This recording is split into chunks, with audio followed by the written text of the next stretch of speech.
계속해서 뉴스특보 3부 시작하도록 하겠습니다. 오늘 오후 4시 기준 현재 코로나19 추가 확진자는 293명이 더 늘었습니다. 그래서 현재 전국 코로나19 확진자는 5,600명이 넘어섰고요. 오늘 0시 이후로 사망자도 1명 늘었습니다. 그래서 사망자는 모두 33명이 됐습니다. 먼저 중앙재난안전대책본부에 나가 있는 취재기자를 연결해서 현재 확진자 상황 알아보겠습니다. 윤재영 기자가 연결돼 있는데요. 윤재영 기자, 오늘 오후 4시 기준으로 확진자 수를 다시 한번 정리를 해보죠. 네, 오늘 오후 4시 기준으로 총 5,621명입니다. 오늘 0시 이후 293명 늘었습니다. 어제 오후 4시랑 비교하면 24시간 동안 435명 늘었습니다. 오후에 추가된 환자들의 지역 분포는 내일 발표합니다. 일단 0시까지 나온 환자들로 보면 여전히 대구, 경북에서 늘어나는 환자들이 전체의 95%를 넘습니다. 지금까지 확진된 환자들 3명 중 2명꼴은 집단 감염된 환자들입니다. 신천지 대구교회뿐 아니라 서울 성동구 주상복합 건물이나 수원의 교회에서도 집단 감염이 확인되고 있습니다. 3명 중 나머지 1명꼴로는 여러 지역 사회에서 산발적으로 발생하는 환자들입니다. 이들은 감염원이 아직 정확히 나오지 않았습니다. 정부는 이런 사례에 더 집중해서 조사를 하고 있습니다. 그것이 지역사회 전파 속도를 늦추는데 더 효과적이라고 생각하기 때문입니다. 소규모 집단 감염 사례가 계속 나오고 있는 점이 조금 우려가 되고 있는데요. 사망자 소식도 짚어보도록 하죠. 오늘 사망자가 1명 더 나와서 33명이 됐습니다. 이 33번째 사망자는 기저질환이 없는 사망자라는 얘기가 있던데 어떻습니까? 그렇습니다. 대구의 67살 여성이 코로나19에 걸려 병원에서 치료를 받았지만 폐렴 증세가 악화되면서 오늘 새벽 사망했습니다. 이 여성은 지난 23일, 그러니까 열흘 전쯤에 기침과 열이 나기 시작했습니다. 그런데 그전까진 특별한 병이 없었고 건강 상태도 나쁘지 않았다는 겁니다. 지금까지 정부는 사망자들이 기저질환이 있었다는 점을 강조했는데 이번엔 특별한 병은 없었지만 나이가 많은 고령층이라고만 했습니다. 때문에 기저질환이 없는 사실상 첫 번째 사망자라는 이야기도 나옵니다. 중증 환자들도 52명으로 어제보다 10명 이상 늘었습니다. 특히 인공호흡기를 쓰는 위중한 환자는 25명입니다. 완치 소식도 짚어보도록 하죠. 지금 오늘이 3월 4일이니까요. 확진자가 크게 늘어난 첫 번째 날짜, 그러니까 31번 확진자 이후 2월 19일 이후 딱 2주가 지났습니다. 완치자도 속속 나오고 있다고요? 맞습니다. 어제 하루 동안 완치된 사람은 7명입니다. 오늘도 완치자가 더 많이 나올 것으로 보입니다. 중앙방역대책본부는 오늘 격리가 해제되는 환자가 많다, 내일 통계에 반영하겠다라고 했습니다. 특히 청도 대남병원에서 감염돼서 치료를 받던 환자들 중에서 완치자가 많이 나오고 있습니다. 오늘 오전 김강립 보건복지부 차관은 이들 중 20명이 검사 결과 음성 판정을 받았다고 했습니다. 지금까지 중앙재난안전대책본부에서 JTBC 윤재영입니다. 이번에는 부산 경남 지역으로 가보겠습니다. 특히 부산에서는 학원에서 확진자가 늘어나고 있어서 교육당국이 긴장을 하고 있습니다. 학교에 가지 않도록 개학이 연기됐는데 학원에서 감염자가 나오고 있습니다. 교육청에 취재기자가 나가 있는데요. 강신우 기자를 연결하겠습니다. 강신우 기자, 부산의 한 학원에서 확진자가 4명이 나왔다고요? 네, 오늘 추가로 발생한 확진자는 제가 나와 있는 이 교육청 인근에 있는 한 학원을 다녔던 남학생이었습니다. 고등학교 남학생이었는데요. 83번 환자인데 지금은 부산의료원에 격리되어 있습니다. 이 해당 학원 원장이 54번 확진자인데 이 원장에게 수업을 들은 것으로 확인됐습니다. 앞서 이 학원은 다른 강사와 또 다른 여고생이 확진 판정을 받았습니다. 모두 4명이 된 건데요. 교육청은 앞서 이 학원에 다녔던 모든 학생 116명을 격리 조치했습니다. 학원에 다녔고 강사로부터 이제 확진 판정을 받았었고요. 오늘 추가로 감염된 학생이 또 다른 학원도 다녔다죠? 네, 그렇습니다. 부산 단감동에 있는 또 다른 학원에 다녔고요. 때문에 이 학원에 다녔던 수강생 120여 명도 격리 조치됐습니다. 학원가의 비상이 걸림에 따라 교육당국이 바빠지고 있습니다.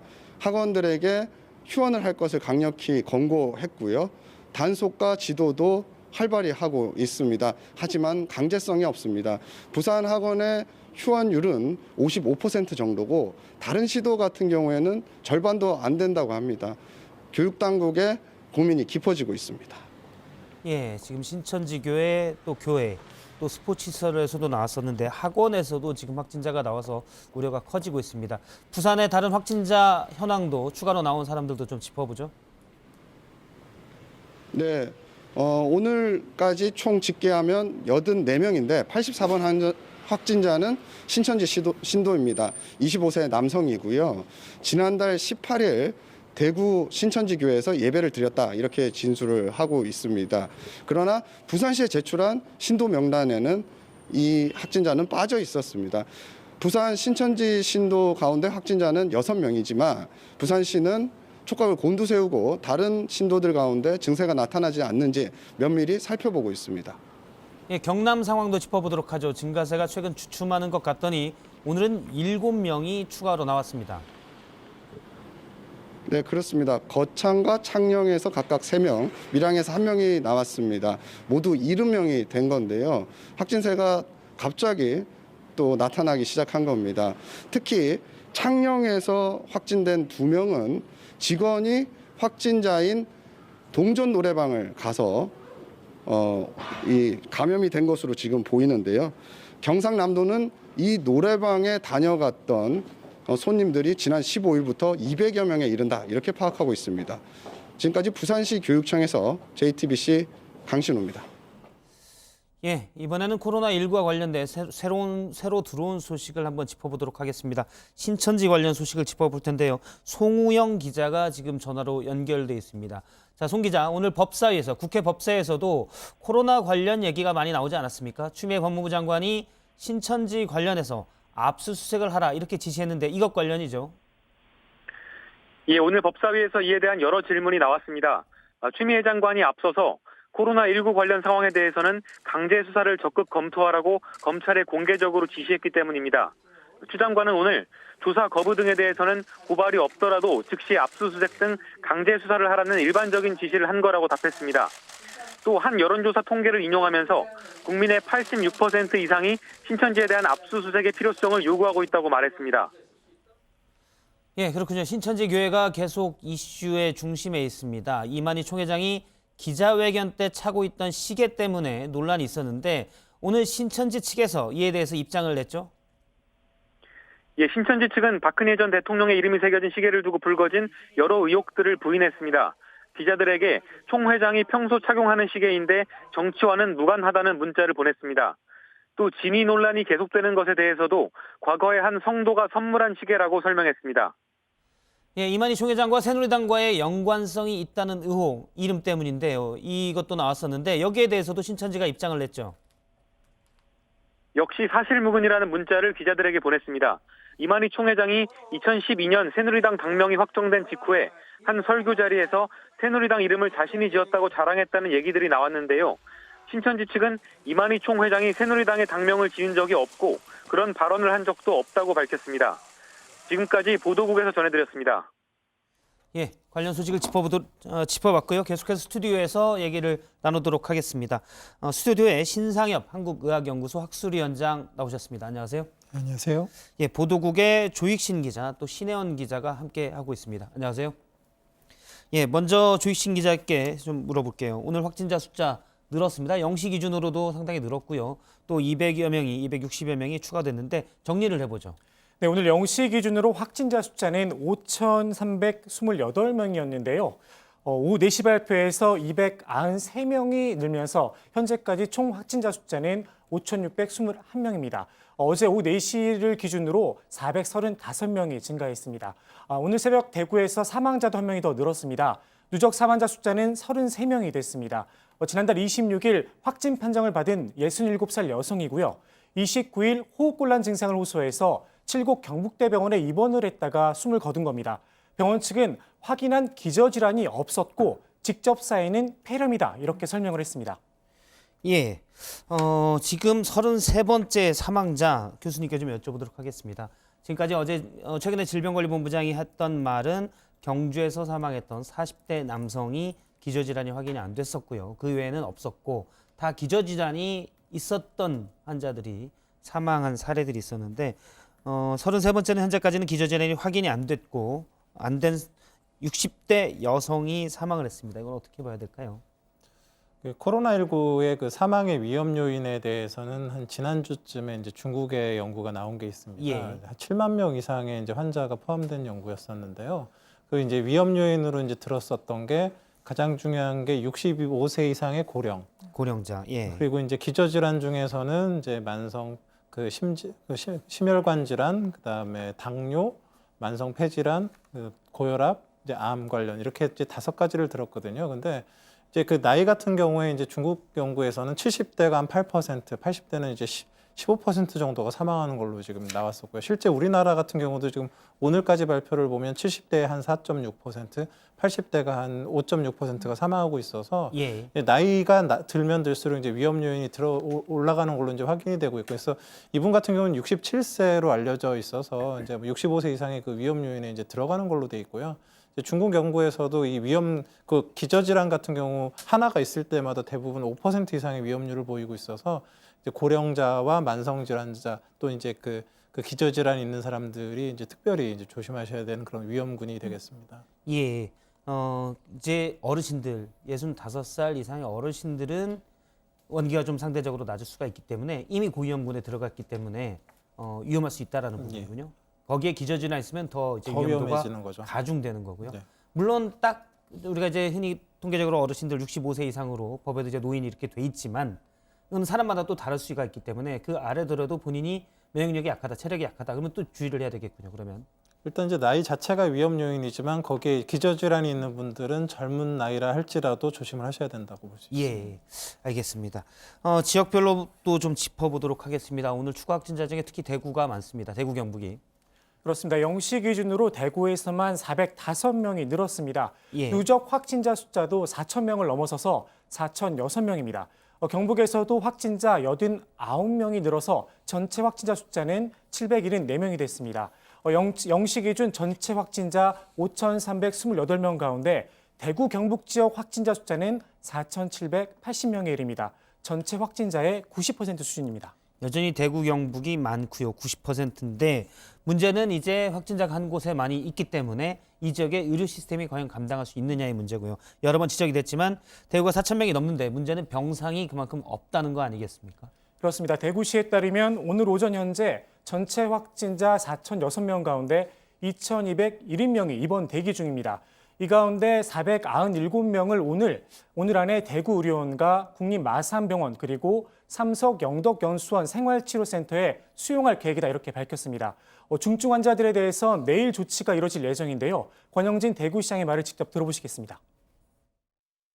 중증도가 있는 환자들은 내일 303병상을 새로이 갖추는 국군 대구병원 병실로 입원 조치할 예정이며 중증 환자로 분류된 30여 명은 오늘 경기도 병원으로 입원 조치할 예정입니다.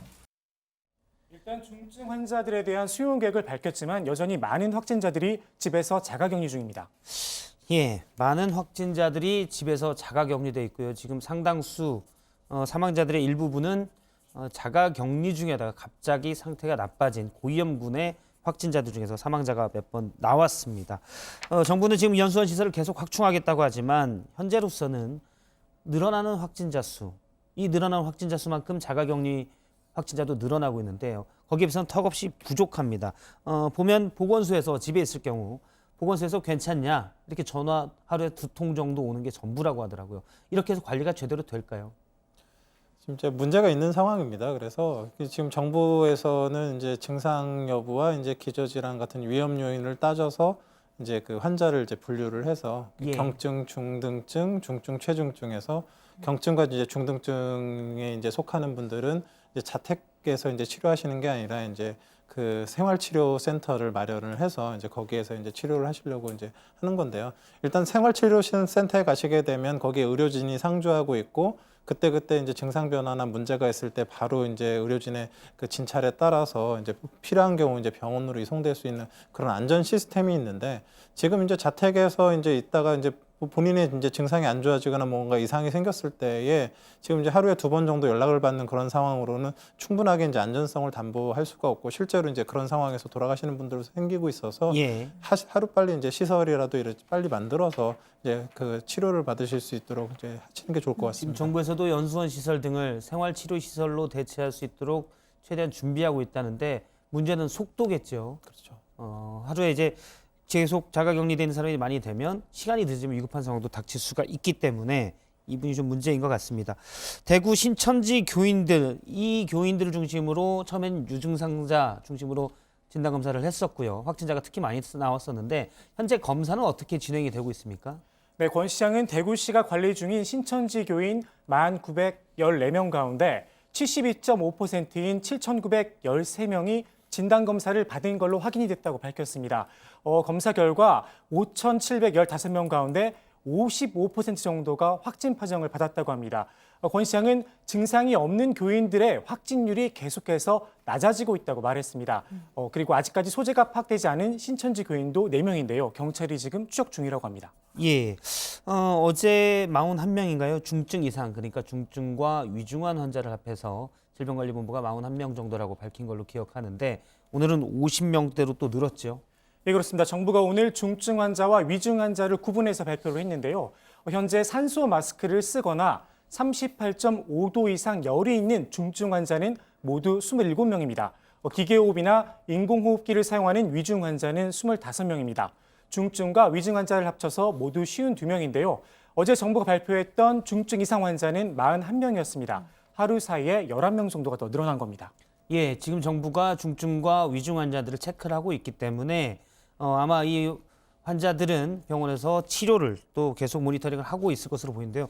문제는 지금 경증으로 분리돼서 집에 있는 분들, 저희가 몇 번씩 강조를 하고 있지만 언제든 중증으로 급작스럽게 될 수 있는 그런 위험성이 있는 집에 격리된 확진자들 아니겠습니까? 예, 맞습니다. 지금 특히나 이제 고령인 분들이나 기저질환이 있는 분들은 지금 이제 임상 양상을 보면 갑자기 일주일 정도는 뭐 그냥 별 증상이 없어 보이는데 실제로는 심한 폐렴이 진행하고 있다가 갑작스럽게 이제 증상이 악화가 돼서 사망하는 분들이 생기고 있어서 예. 이제 그런 부분들을 지금 자택격리 상태에서 충분히 이제 걸러내거나 어떤 좀 그 도움을 드리기가 어렵기 때문에 빨리 이제 적당한 이제 생활치료센터 같은 곳에서 이제 안전한 상황에서 이제 진료를 받으시는 게 좋을 것 같습니다.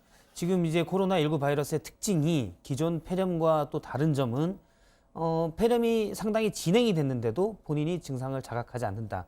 그래서 예를 들어 문진 물어보거나 이렇게 봤을 때는 큰 경증이다 이렇게 볼 수도 있는데 사실은 위험할 수도 있는 그런 확진자들이 많이 나오는 부분 아니겠습니까? 예, 맞습니다. 지금 코로나19 같은 경우에 좀 특징적인 게 몇 가지가 있는데요. 예. 그 입원 당시에 열이 없는 사람이 56% 이상이 됩니다. 그러니까 통계에서 나온 부분이죠. 예, 그래서 이렇게 잘 인지가 어려운 부분들이 있고 실제로 CT를 찍어보면 굉장히 심한 폐렴이 보이는데 환자 자신은 증상이 없거나 굉장히 경미하게 느끼는 분들이 상당수가 있습니다. 그건 검사하기 전에는 알 수가 없고 문진으로 확인할 수가 없는 부분들이기 때문에 그런 부분들이 갑자기 악화하게 됐을 때 이제 문제가 생기는 거고요. 그래서 그런 그 의료의 사각지대가 놓이지 않도록 그런 부분들에 대한 그런 좀 배려를 정부 당국에서 해주셔야 될 것 같습니다. 역시 이 부분도 계속 보다 더 많은 의료진, 보다 더 많은 인력이 필요한 부분이겠고요. 그럼 지금부터는 이 부분에 대해서 집중적으로 알아보도록 하겠습니다. 기저질환이 있는 확진자들 계속 고위험군이다 이렇게 하고 있는데 지금 대구는 병상이 부족하기 때문에 명확하게는 짚지는 못하지만 통계상으로 볼 때는 수백 명이 집에 자가격리돼 있을 가능성이 제시되고 있습니다. 이 부분을 좀 살펴볼게요. 먼저 중증 환자 계속 늘어나는데 앞서 얘기했던 33번째 사망자를 제외하고는 대부분 이제 기저질환이 있던 확진자들이었죠. 네, 33명의 총 사망자 중에서 이 사망 전날까지도 일을 하는 등 이 경주에서 숨졌던 기저질환이 없던 이 세 번째 40대 남성 사망자가 있었고 또 오늘 대구에서 숨진 33번째 60대 여성 사망자 딱 2격우만 기저질환이 없고 이 나머지 33명의 사망자들은 모두 폐질환 등의 기저질환을 가지고 있었습니다.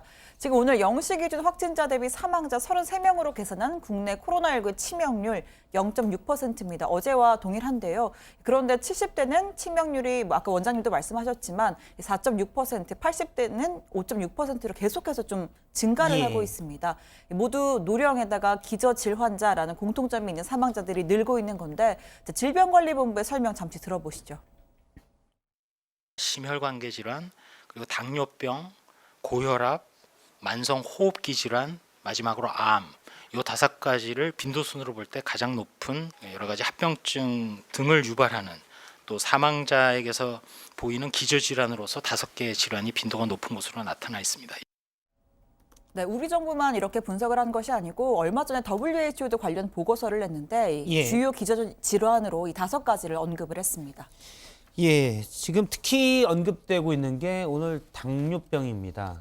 지금 학회에 따르면 당뇨병, 그러니까 계속 약을 먹는 당뇨 환자가 우리나라에 300만이라고 그러는데 이 당뇨병 환자가 특히 고위험군으로 돼서 위험할 수 있다고요? 네, 현재 일단 정부가 고위험군으로 분류하고 있는 게 65세 이상의 노인, 그리고 만성적 신장, 간, 폐, 심혈관 질환자, 암 환자, 임신부, 또 장기 이식 경험자 등입니다. 예. 보이는 증상과 상관없이 고위험군으로 분류해서 입원 치료를 받도록 했는데요.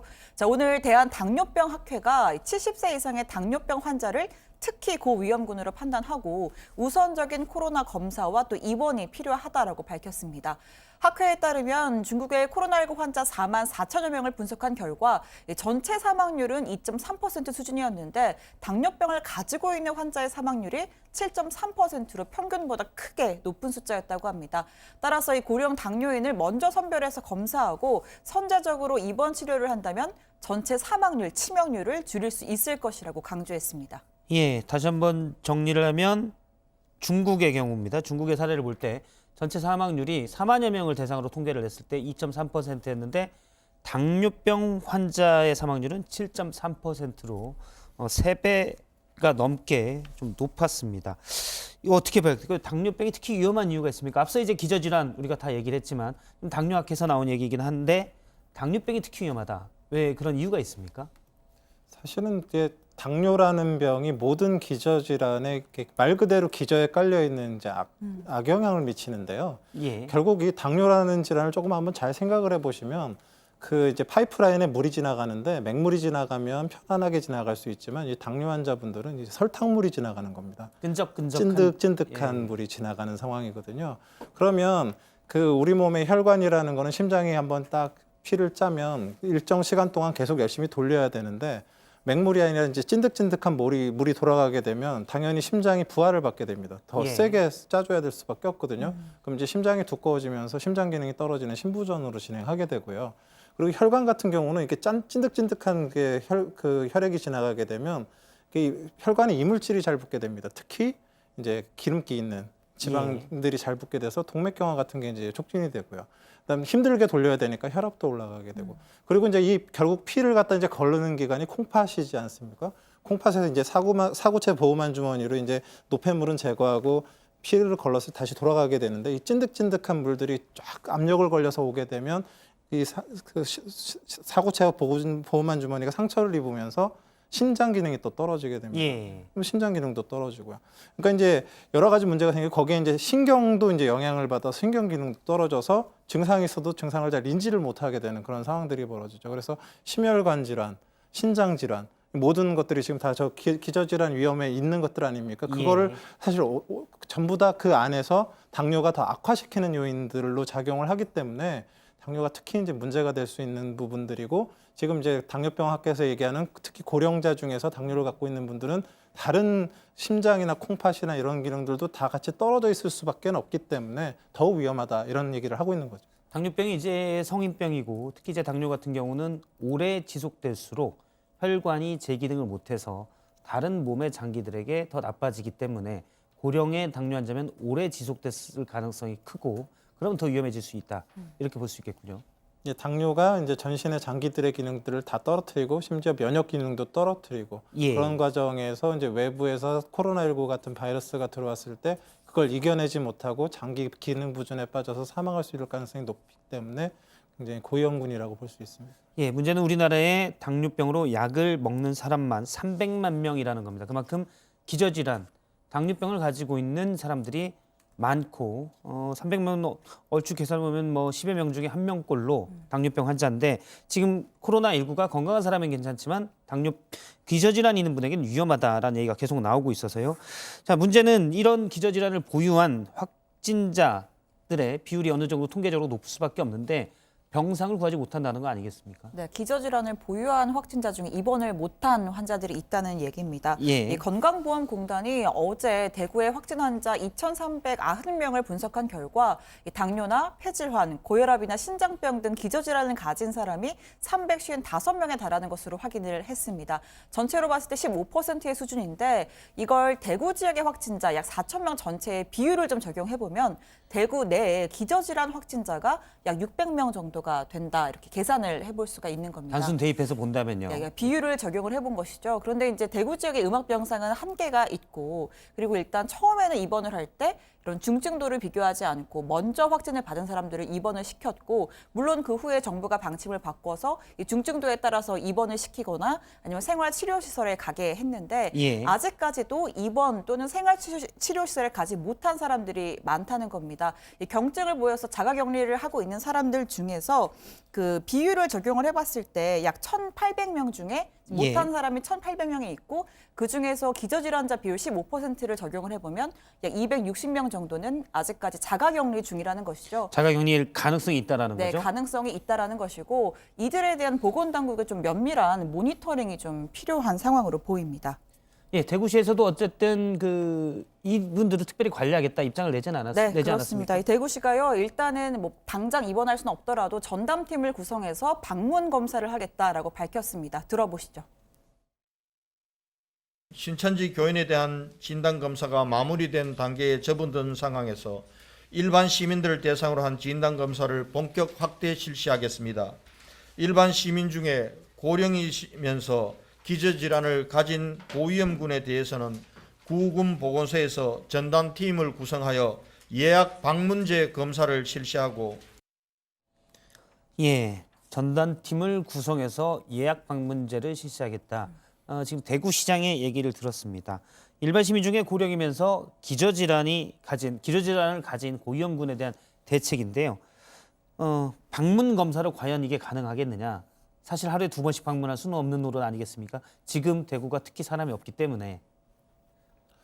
지금 이제 자택 격리되어 있는 분들은요, 제 생각으로는 지금이라도 이제 의료진들과 이렇게 좀 매칭을 시켜서 이제 그런 의견을 그때그때 실시간으로 들을 수 있는 그런 환경을 좀 마련해 줬으면 좋겠다는 생각이 드는데요. 예. 뭐 직접 가서 물어보나 전화로 해서 알려주나 사실은 큰 차이는 없거든요. 근데 이제 의료진 한 명당 10명이라도 이렇게 해서 실시간으로 이렇게 연락처를 주고받을 수 있게 해서 예. 뭔가 문제가 생겼을 때 그냥 공무원이 아니라 의료진에게 상황을 알려주고 그런 상황을 이제 받아서 뭔가 이제 대처를 해주는 그런 이제 의료진과의 연결 시스템이 좀 있어야 그나마 조금 안전이 될 것 같고요. 지금 대구는 의료진 전체가 부족하지만 예를 들어서 전화를 하면 되니까요. 예. 다른 시도에 있는 의료진과 연결한 시스템 같은 구축이 예, 필요하다는 예. 말씀이시군요. 그런 것들이 된다 그러면 꼭 시설 결국 이제 생활치료센터도 결국 거기에 의료진이 상주해 있는 거가 이제 중요한 거 아닙니까? 근데 예. 의료진이 상주해 있지는 못하더라도 결국 의료진과의 연락이라도 잘 된다 그러면 그 공무원이 그런 걸 판단할 수는 없지 않습니까? 악화되니까 큰 병원 옮겨라 이거 할 수는 없기 때문에 의료진과의 그런 연결할 수 있는 고리들을 좀 만들어주는 게 좋지 않을까 이런 생각이 듭니다. 예, 지금 병상이 부족하기 때문에 중증 환자는 일단 다른 시도로 전원이 됐다라는 얘기도 있지만 앞서 얘기한 경증이어서 지금은 증상이 없어 보이지만 이 코로나19 바이러스 특성상 급격히 나빠질 수 있는 기저질환 고위험군 확진자들이 지금 집에 있다는 게 문제인데요. 만약에 이분들이 지금 속도가 사실은 기대나 필요성보다 상당히 늦긴 하지만 생활치료시설들이 더 확보가 돼서 그쪽으로 간다면 거기서 제대로 된 관리가 좀 이루어질까요? 일단 생활치료센터가 잘 이제 구성만 되고 이제 체계가 잡힌다 그러면 어느 정도 이제 안전할 수는 있는데요. 지금 이제 정부 이제 멀쩡해 보이다 갑자기 이제 사망하시는 분들이 이제 아까도 말씀드렸지만 고령이거나 기저질환을 가지고 있는 분들이고, 근데 이런 분들 같은 경우는 이제 증상에 따른 스코어링 시스템으로 따라서 아까 4단계로 나누는 게 아니라 예. 무조건 중증의 환자로 구분을 해서 병원에 입원하도록 되어 있습니다. 문제는 이제 병원 자리가 다 나질 않아서 이제 사각지대에 놓여져 있는 분들이 일부 계시는데 예. 제가 보기에는 뭐 일부 경증 환자들은 상관없겠지만 이렇게 기저질환이나 고령이 있는 분들은 의료진과 이제 꼭 그 시설에 들어가지 않더라도 집에서라도 의료진과 이렇게 실시간으로 이렇게 연락을 해서 도움을 받을 수 있는 시스템을 좀 만들어 주시는 게 좋을 거라고 생각됩니다. 예, 저희가 이제 중국 사례에서 보듯이 병상을 기다리다가 안타까운 일을 당하는 이들이 있었기 때문에 그 시간이라도 의료진들이 계속 모니터링할 수 있는 시스템 구축, 단 전화로라도 이런 게 필요하다는 말씀이십니다. 알겠습니다. 완치자 사례를 좀 들어볼까요? 청도 대남병원 사실은 100명 넘게 확진자가 나왔고 사망자도 많이 나와서 우려가 컸는데요. 완치자도 몇 번 나왔다고요? 네, 굉장히 다행스러운 뉴스입니다. 대구 신천지에 이어서 이 집단 감염 사례였던 경북 청도의 대남병원에서 오늘 하루 20명이 추가로 완치 판정을 받았습니다. 이로써 대남병원에서 나온 확진자는 총 102명, 이 중에 7명이 사망을 했고 현재까지 총 21명이 완치 판정을 받았습니다. 자, 대남병원 이 사태 초기에 병원 최초로 이 통째로 코호트 격리 조치가 됐었죠. 다만 이 내부 시설이나 또 치료 인력이 부족하다는 전문가의 지적들에 따라서 이 환자들을 국립중앙의료원 또는 국립정신건강센터 등에 나눠서 격리 치료를 시켰습니다. 오늘 완치 판정을 받은 20명은 경남 창녕에 있는 일반 정신질환자들을 위한 곳 국립구곡병원으로 이송될 예정입니다. 예. 지금 저희가 계속 얘기를 나누고 있는데요. 코로나19 바이러스의 가장 일단 중심은 확산되는 것을 막아야 되고 또 하나는 중증 확진자들 또 언제든 갑자기 중증으로 발전될 수 있는 확진자들입니다. 이들에 대한 격리 또 치료 이 부분이 빨리 이루어져야 되는데 이것들하는 건 물론 의료진은 지금 최선을 다하고 있고요. 행정 또 정치가 이를 도와줘야 되는데 그렇지 못하는 경우가 있습니다. 지금부터는 이 부분에 대해서 조금 살펴보도록 하겠습니다. 네, 지금 방역이 가장 중요한 때인데 마침 또 총선이 40여일 앞으로 다가오면서 정치권에서는 방역과 관련 없는 공방도 이어지고 있습니다. 저희도 물론 다루긴 했지만 이만희 신천지 총회장의 시계 문제 사실은 눈에 띄는 부분이긴 하지만 이 시계를 가지고 며칠씩 얘기할 필요가 있느냐라는 얘기도 정치권에 일부에서 나오고 있습니다. 정치권에서 근데 지금 계속 얘기를 하고 있죠. 예, 말씀하신 것처럼 신천지 이만희 총회장이 차고 나온 시계 하나 때문에 정치권이 시끄럽습니다. 아마 시청자 여러분들도 다 한 번쯤 보셨을 텐데요. 박근혜 전 대통령의 이름과 봉황무늬가 찍힌 저 금장 손목시계 때문인데 이걸 가지고 진짜다 가짜다 특정 정치 세력과 연관이 있다 없다 말들이 나오고 있는 겁니다. 어제 집권 여당인 민주당의 아침 회의에서도 관련 이야기가 나왔는데요. 직접 들어보시죠. 신천지 총회장과 신천지 측은 특정 정당과의 유착관계에 대한 국민적 의혹에 대해서도 명백한 입장 표명을 요구합니다. 이는 적당히 덮어두고 넘어갈 일이 아님을 분명히 밝힙니다. 이 총회장이 찬 시계 어디서 났고 누가 줬는지 궁금할 수 있습니다. 그런데 조 정책위원장은 군소정당이 아닌 여당의 정책위 의장입니다. 이번 코로나 사태를 어떻게 해결해야 할지 정부와 함께 머리를 맞대고 고민하기도 바쁜 이 시기에 공식 회의석상에서 직접 이야기할 정도로 중요한 문제인지 의문입니다. 하나 분명한 건 신천지와 특정 정당의 유착관계가 밝혀진다고 해도 코로나 사태가 해결되는 건 아닙니다. 예, 그렇기 때문에 40일 앞으로 다가온 총선을 노린 이야기들 아니냐라는 지적들이 나오고 있습니다. 어쨌든 시계 관련돼서는 신천지가 입장을 냈지요. 예, 신천지가 오늘 관련해서 입장을 내놨는데요. 이만희 총회장이 착용한 시계는 과거 한 성도가 선물한 시계로 총회장이 평소 착용하는 거라며 정치와 무관하다고 밝혔습니다. 또 이 회장이 과거 새누리당 당명을 지었다는 논란에 대해서도 새누리당 당명을 지은 적도 없고 그런 발언을 한 적도 없다고 해명을 했습니다. 참고로 시계에 대해서는 당시 대통령 시계를 납품한 노만손이나 조달청도 금장 제품을 제작한 적이 없다 이렇게 밝혔습니다. 물론 그 시계는 성도가 선물했다. 또 새누리당 당명과도 이 신천지는 아무런 관련이 없다라는 부분은 신천지 측의 주장입니다. 하지만 신천지 측의 주장이 사실이든 아니든 지금 이 시점에서 그게 과연 뭐가 중요하냐라는 게 핵심일 것 같습니다. 방역과는 아무런 관련이 없다는 얘기죠. 예, 그렇습니다. 서울시가 일단 신천지 법인 허가를 취소하기로 했죠. 예, 말씀하신 것처럼 서울시가 신천지의 사단법인 설립 허가를 취소하는 절차를 밟고 있다 이렇게 밝혔습니다. 신천지가 방역 명단을 허위로 제출하고 전수조사를 거부하는 등 공의를 해야 하는 행위를 했다면서 이는 취소 요건에 해당한다는 겁니다. 법인 허가가 취소되면 세제 혜택 등을 받지 못하게 되는데요. 문제는 시가 허가를 취소한다고 해도 신천지 측에서 행정소송으로 대응할 수 있어서 실질적인 해산 여부와 시기는 알 수 없다는 겁니다. 역시 현재 방역과는 큰 상관이 없는 조치 아니냐 이런 지적이 나오고 있습니다. 예, 신천지가 아무래도 초기에 방역에 적극적으로 협조하지 않은 측면은 분명히 있습니다. 특성상 신도들의 위치를 숨기고 명단을 숨겨서 초기 방역에 실패하게 만들었다라는 건 있고요. 국민들의 분노를 사고 있는데 다 그래서 신천지를 다 얘기하는 정치인들이 얘기하는 것들이 과연 적절하냐라는 부분이 나오고 있고요. 정작 필요한 법안이 있습니다. 그런데 그 부분은 이제 합의를 못하는 부분이 있고요. 오늘 법사위에서는 뭐 종교인 과세 관련된 법안이 논의가 됐다고요? 예, 그렇습니다. 국회 법사위에서 종교인 과세를 완화하는 내용을 담은 소득세법 개정안이 오늘 국회 법사위에서 논의가 됩니다. 여야가 서로 합심해서 내놓은 개정안인데요. 법사위를 통과하게 되면 내일 본회의에 상정이 됩니다. 개정안의 핵심 내용은 종교인들의 퇴직금에 붙는 세금을 줄이는 데 있습니다. 퇴직금 계산을 하면서 법이 시행된 2018년 1월 이후부터 계산을 하겠다는 건데 종교계에서도 일부 대형교회 목사만 혜택을 볼 수 있는 특혜다 이런 목소리가 나옵니다. 정작 중요한 법안을 놔두고 종교인 과세만 후퇴시키는 거 아니냐 이런 비판의 목소리가 나오고 있습니다. 예, 그렇군요. 역시 저 부분도 지금 저게 중하냐라고 물어볼 수가 있고 결국 중요한 법안이 하나 있는데 이 부분에 대해서는 논의가 전혀 진척이 안 되고 있다고요. 예, 저희도 수차례 이렇게 말씀을 드렸었는데요. 지금 역학조사관 등 공공의료 부분에 있어서 의료진이 굉장히 부족한 상황입니다.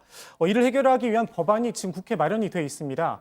전북에서 폐교된 서남대 의대생들의 정원을 활용해서 졸업생들은 모두 공공보건의료기관에 근무하게 하는 그런 공공의대 설립 법안이 지금 마련이 돼 있는 상황인데요. 문제는 이 법안이 총선을 앞두고 특정 지역 공약처럼 비춰지면서 야당인 미래통합당이 법안 처리를 막고 있다는 겁니다. 관련 상임위 소위에서 논의가 있었는데 이게 통과가 안 된 회의가 코로나19 확진자가 갑자기 늘어났던 지난 2월 19일이었습니다. 정치 논리로 역시 방역이 재단된 사례로 꼽힙니다. 예, 정치 논리가 가장 들어간 부분이 오늘 또 나왔습니다. 박근혜 전 대통령이 옥중에서 서신을 오늘 공개를 했다고요. 네, 박 전 대통령의 최측근인 유영하 변호사가 친필 서신을 오늘 공개를 했습니다. 편지의 시작은 코로나 사태에 관련된 이야기였는데요. 중국에서 유입된 코로나19로 확진자 숫자가 수천 명이 발생을 했고 사망자도 30명 넘게 나왔다면서 특히 대구 경북 지역에 4천 명이 넘는 확진자가 발생했다면서 가슴이 아프다 이렇게 적었습니다. 중국과 대구 경북을 간주한 게 눈에 띕니다. 이후 뒷부분은 국내 정치 그러니까 총선 이야기였는데 많은 사람들이 무능하고 독선적인 현 집권 세력으로는 희망이 보이지 않는다고 호소한다면서 현 정부를 견제하기 위해 거대 야당 중심으로 태극기를 들었던 모든 세력이 힘을 합쳐주길 바란다. 이렇게 강조를 했습니다. 총선도 중요하긴 하지만 전직 대통령이었고 또 메르스 사태 때 경험도 있는데 이왕이면 여당과 합심해서 코로나 사태를 잘 해결해달라. 한마디 정도 해줬으면 어땠을까 하는 생각이 좀 듭니다. 뭐 일단 본인이 지금 탄핵으로 대통령직에서 물러나게 됐고요. 그리고 여러 형이 확정되면서 현재 수감 중입니다. 그런 상황에서 이런 발언이 과연 적절하냐? 특히 이 시국에라는 지적들이 나오고 있습니다. 말씀하신 것처럼 박근혜 전 대통령은 국정농단 사건으로 탄핵이 된 상태입니다. 지금 이 때문에 교도소에 수감이 돼 있는 상황인데 아직 재판도 진행 중입니다. 탄핵이라는 초유의 사태를 만든 당사자가 정치적인 메시지를 낸다는 것 자체가 부적절하다는 이야기가 나옵니다. 당장 민주당은 박 전 대통령은 자중하고 탄핵에 대한 죗값을 치러야 한다 이렇게 날을 세웠습니다. 탄핵된 대통령이 국내 정치에 관여하는 건 헌법 정신에 대한 도전이라는 겁니다. 정의당도 탄핵 이전으로 시계를 돌려는 퇴행적 행태다 이렇게 비판을 했습니다. 예, 거대 야당이라고 했는데요. 사실상 지금 거대 야당이라고 보면은 미래통합당이 있지 않습니까? 그래서 박근혜 전 대통령의 옥중 서신이 특정 정당에 대한 지지 아니냐. 이 부분도 선거법 위반이 될 수도 있고요. 이건 어떻습니까? 네, 정광훈 한기총 목사 사례하고 조금 비교를 해볼 수 있을 것 같은데요. 예. 전 목사는 미래통합당의 전신이죠. 자유한국당 등 특정 정당을 지지하는 발언을 했다가 지난 24일 구속이 됐습니다. 정확히 선거법을 위반했는지 여부는 선관위 등에서 좀 따져봐야 할 문제인 것 같습니다. 예, 알겠습니다.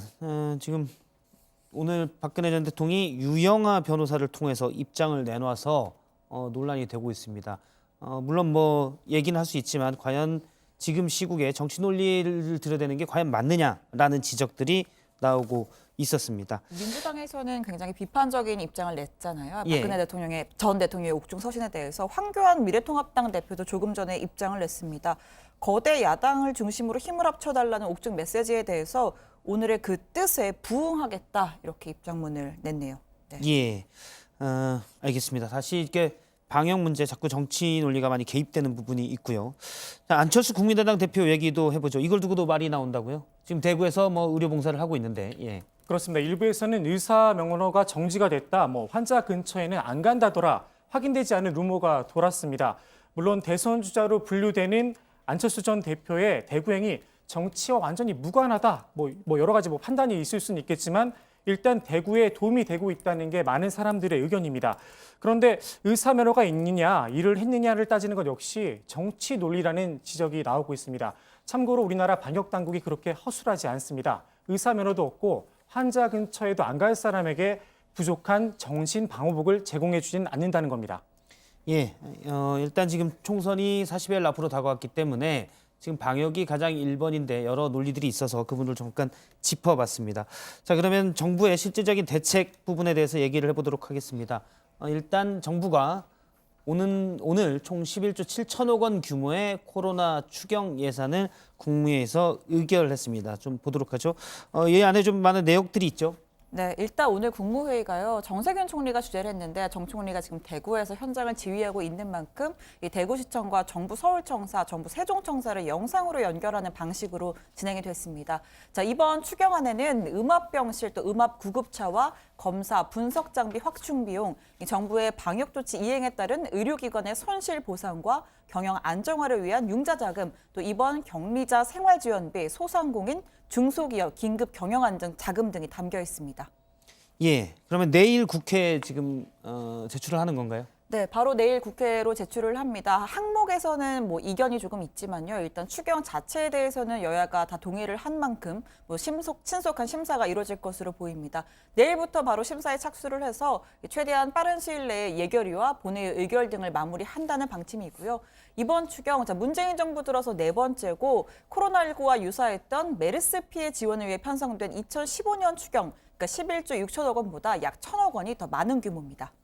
예, 저소득층이나 취약계층이 현금처럼 쓸 수 있는 쿠폰 이런 걸 지급한다고 하던데요. 좀 더 구체적으로 설명을 해주시죠. 네, 우선 이 아동수당 대상자에게는 1인당 10만 원의 지역사랑 상품권을 매달 한 차례씩 4개월에 걸쳐서 지급합니다. 총 40만 원 규모인 거죠. 이 아동수당은 부모의 소득과는 관계없이 만 7세 미만의 모든 아동들에게 지급을 하는 복지사업입니다.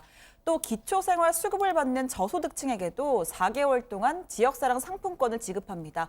2인 가구 기준으로 생계 의료급여 수급자에게는 월 22만 원, 또 주거 교육수급자에게는 월 17만 원의 상품권을 이 소비 쿠폰 형태로 제공을 하고 이런 방식으로 이 소비자 쿠폰 등으로 약 500만 명의 저소득층, 노인, 아동에게 2조 4천억 원 상당을 지원하겠다는 겁니다. 일단 추경안은 정부 아니고요. 국회에서 통과되면 여야가 합의를 해야 되는데 지금 여야의 입장은 어떻습니까? 그러니까 이런 세부적인 부분에서 여야가 좀 이견을 보이는 건데요. 정부 여당은 이런 지원 소비 쿠폰 등의 사업으로 이 침체에 빠진 소비 활력을 끌어올릴 수가 있고 또 복지 측면에서도 필요한 조치라는 입장입니다. 반대로 야당은 코로나 방역이나 소상공인 지원과 같은 긴급 예산만 추경에 포함한 것이 맞고 이 앞서 언급한 소비 쿠폰 등의 예산은 소위 총선용의 퍼주기다, 빼야 한다 이런 입장을 보이고 있습니다. 잠깐 들어보시죠. 이번 추경은 국가 비상사태를 극복하기 위한 방역 추경이자 민생 추경입니다. 특히 대구 경북 지원 예산은 별도로 배정하여 특별 지원하도록 하겠습니다. 약속한 대로 야당의 초당적인 협력을 기대합니다. 이 추경은 100% 코로나 바이러스와 관련된 추경이어야 됩니다. 전 국민들에게 마스크와 손 세정제를 지급해도 1조 3천억이 넘지 않습니다. 다른 데 생색낼라 하지 말고 국민의 안전과 생명을 지키는 데 최선의 노력을 다해 주길 바랍니다. 예, 그런데 지금 소비 쿠폰 얘기가 나왔었는데요. 정치권에서, 그러니까 정부에서 준비를 하고 있는데 사실은 지금 자영업자들이나 또는 일부 사람들이 거의 장사가 안 되고 있기 때문에 실질적으로 이들의 기본적인 최소한의 소득은 좀 보전을 해줘야 된다. 이른바 재난 기본소득 이에 대한 얘기도 좀 나오고 있죠. 네, 그렇습니다. 이런 이 국가적인 재난 상황에서 국가가 좀 모든 국민에게 동등하게 일정 금액을 지급하는 재난 기본소득제를 도입하자는 주장입니다.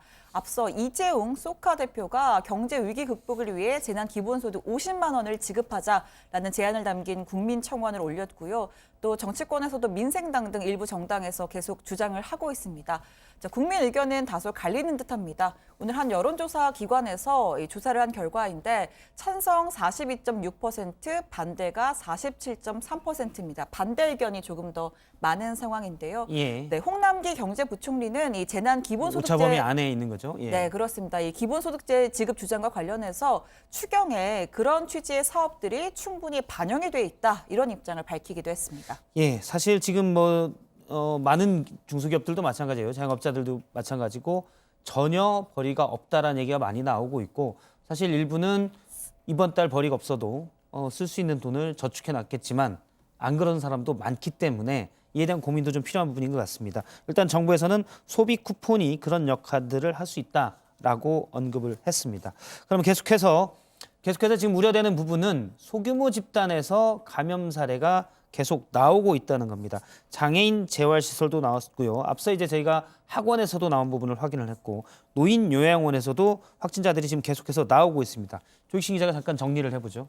네, 대구의 장애인 거주시설인 성보재활원에서 확진자 9명이 나왔습니다. 확진자 가운데 중증 장애인 5명은 서울의료원으로 이송이 됐고요. 재활원장 등 종사자 4명은 집에서 격리 중입니다. 신천지 교인인 재활원장 부인이 먼저 확정 판정을 받은 것으로 확인이 됐습니다. 재활원 전체 입소자는 192명이고 종사자는 82명인데요. 보건당국은 이 가운데서 170여 명의 검사를 마친 상태입니다. 경북 봉화의 푸른요양원에서도 2명의 확진자가 나왔습니다. 이 두 사람은 한 방울 쓰고 있었다고 하는데요. 이곳에서는 입소자 54명과 종사자 32명이 함께 생활하고 있었습니다. 경상북도는 전수조사를 실시하는 한편 시설을 소독했습니다. 감염 경로는 현재 조사 중입니다. 예, 계속 확진자가 지금 전국적으로 늘어나고 있는데요. 그중에서 우려되는 부분들이 이제 집단 감염, 소규모 집단 감염 사례가 계속 늘어나고 있는 겁니다. 특히 확진자가 생길 경우 위험할 수도 있는 면역력이 약한 부분들. 지금 성보 재활원에서 확진자가 9명, 그중에 이제 4명은 종사자긴 하다만요. 이런 부분도 나오는데 어떻게 보십니까? 시설 단위로 계속 이런 데는 확대될 위험성이 좀 크지 않습니까? 과거 메르스 때는 사실은 지역사회보다는 병원 감염이 위주로 이제 발생을 예. 했다 그러면 지금 코로나19 같은 경우는 이제 폐쇄된 공간에서 사람들이 많이 모이고 이제 환기도 안 되고 이런 공간에서 이제 주로 이제 대유행이 일어나는 양상을 보이고 있어서요. 이제 그런 공간들에 대한 이제 정부 당국에 좀 더 이제 방역에 이제 초점을 맞춰서 진행을 해야 될 것 같습니다. 예.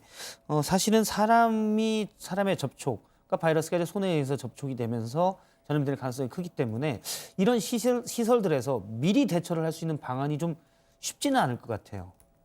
그렇게 쉽지는 않겠지만 그래도 이제 가끔이라도 이제 잘 환기를 시켜주는 것도 중요하고요. 예. 이제 화장실이나 이런 데서 이제 사용할 수 있게 이제 비누 같은 거 잘 구비해주고 또 이제 각각 시설 이제 방마다는 가능하다 그러면 손소독제 이제 구비해주고 이런 기본적인 것들을 좀 이제 잘 갖춰줬으면 하는 바람들이 있습니다.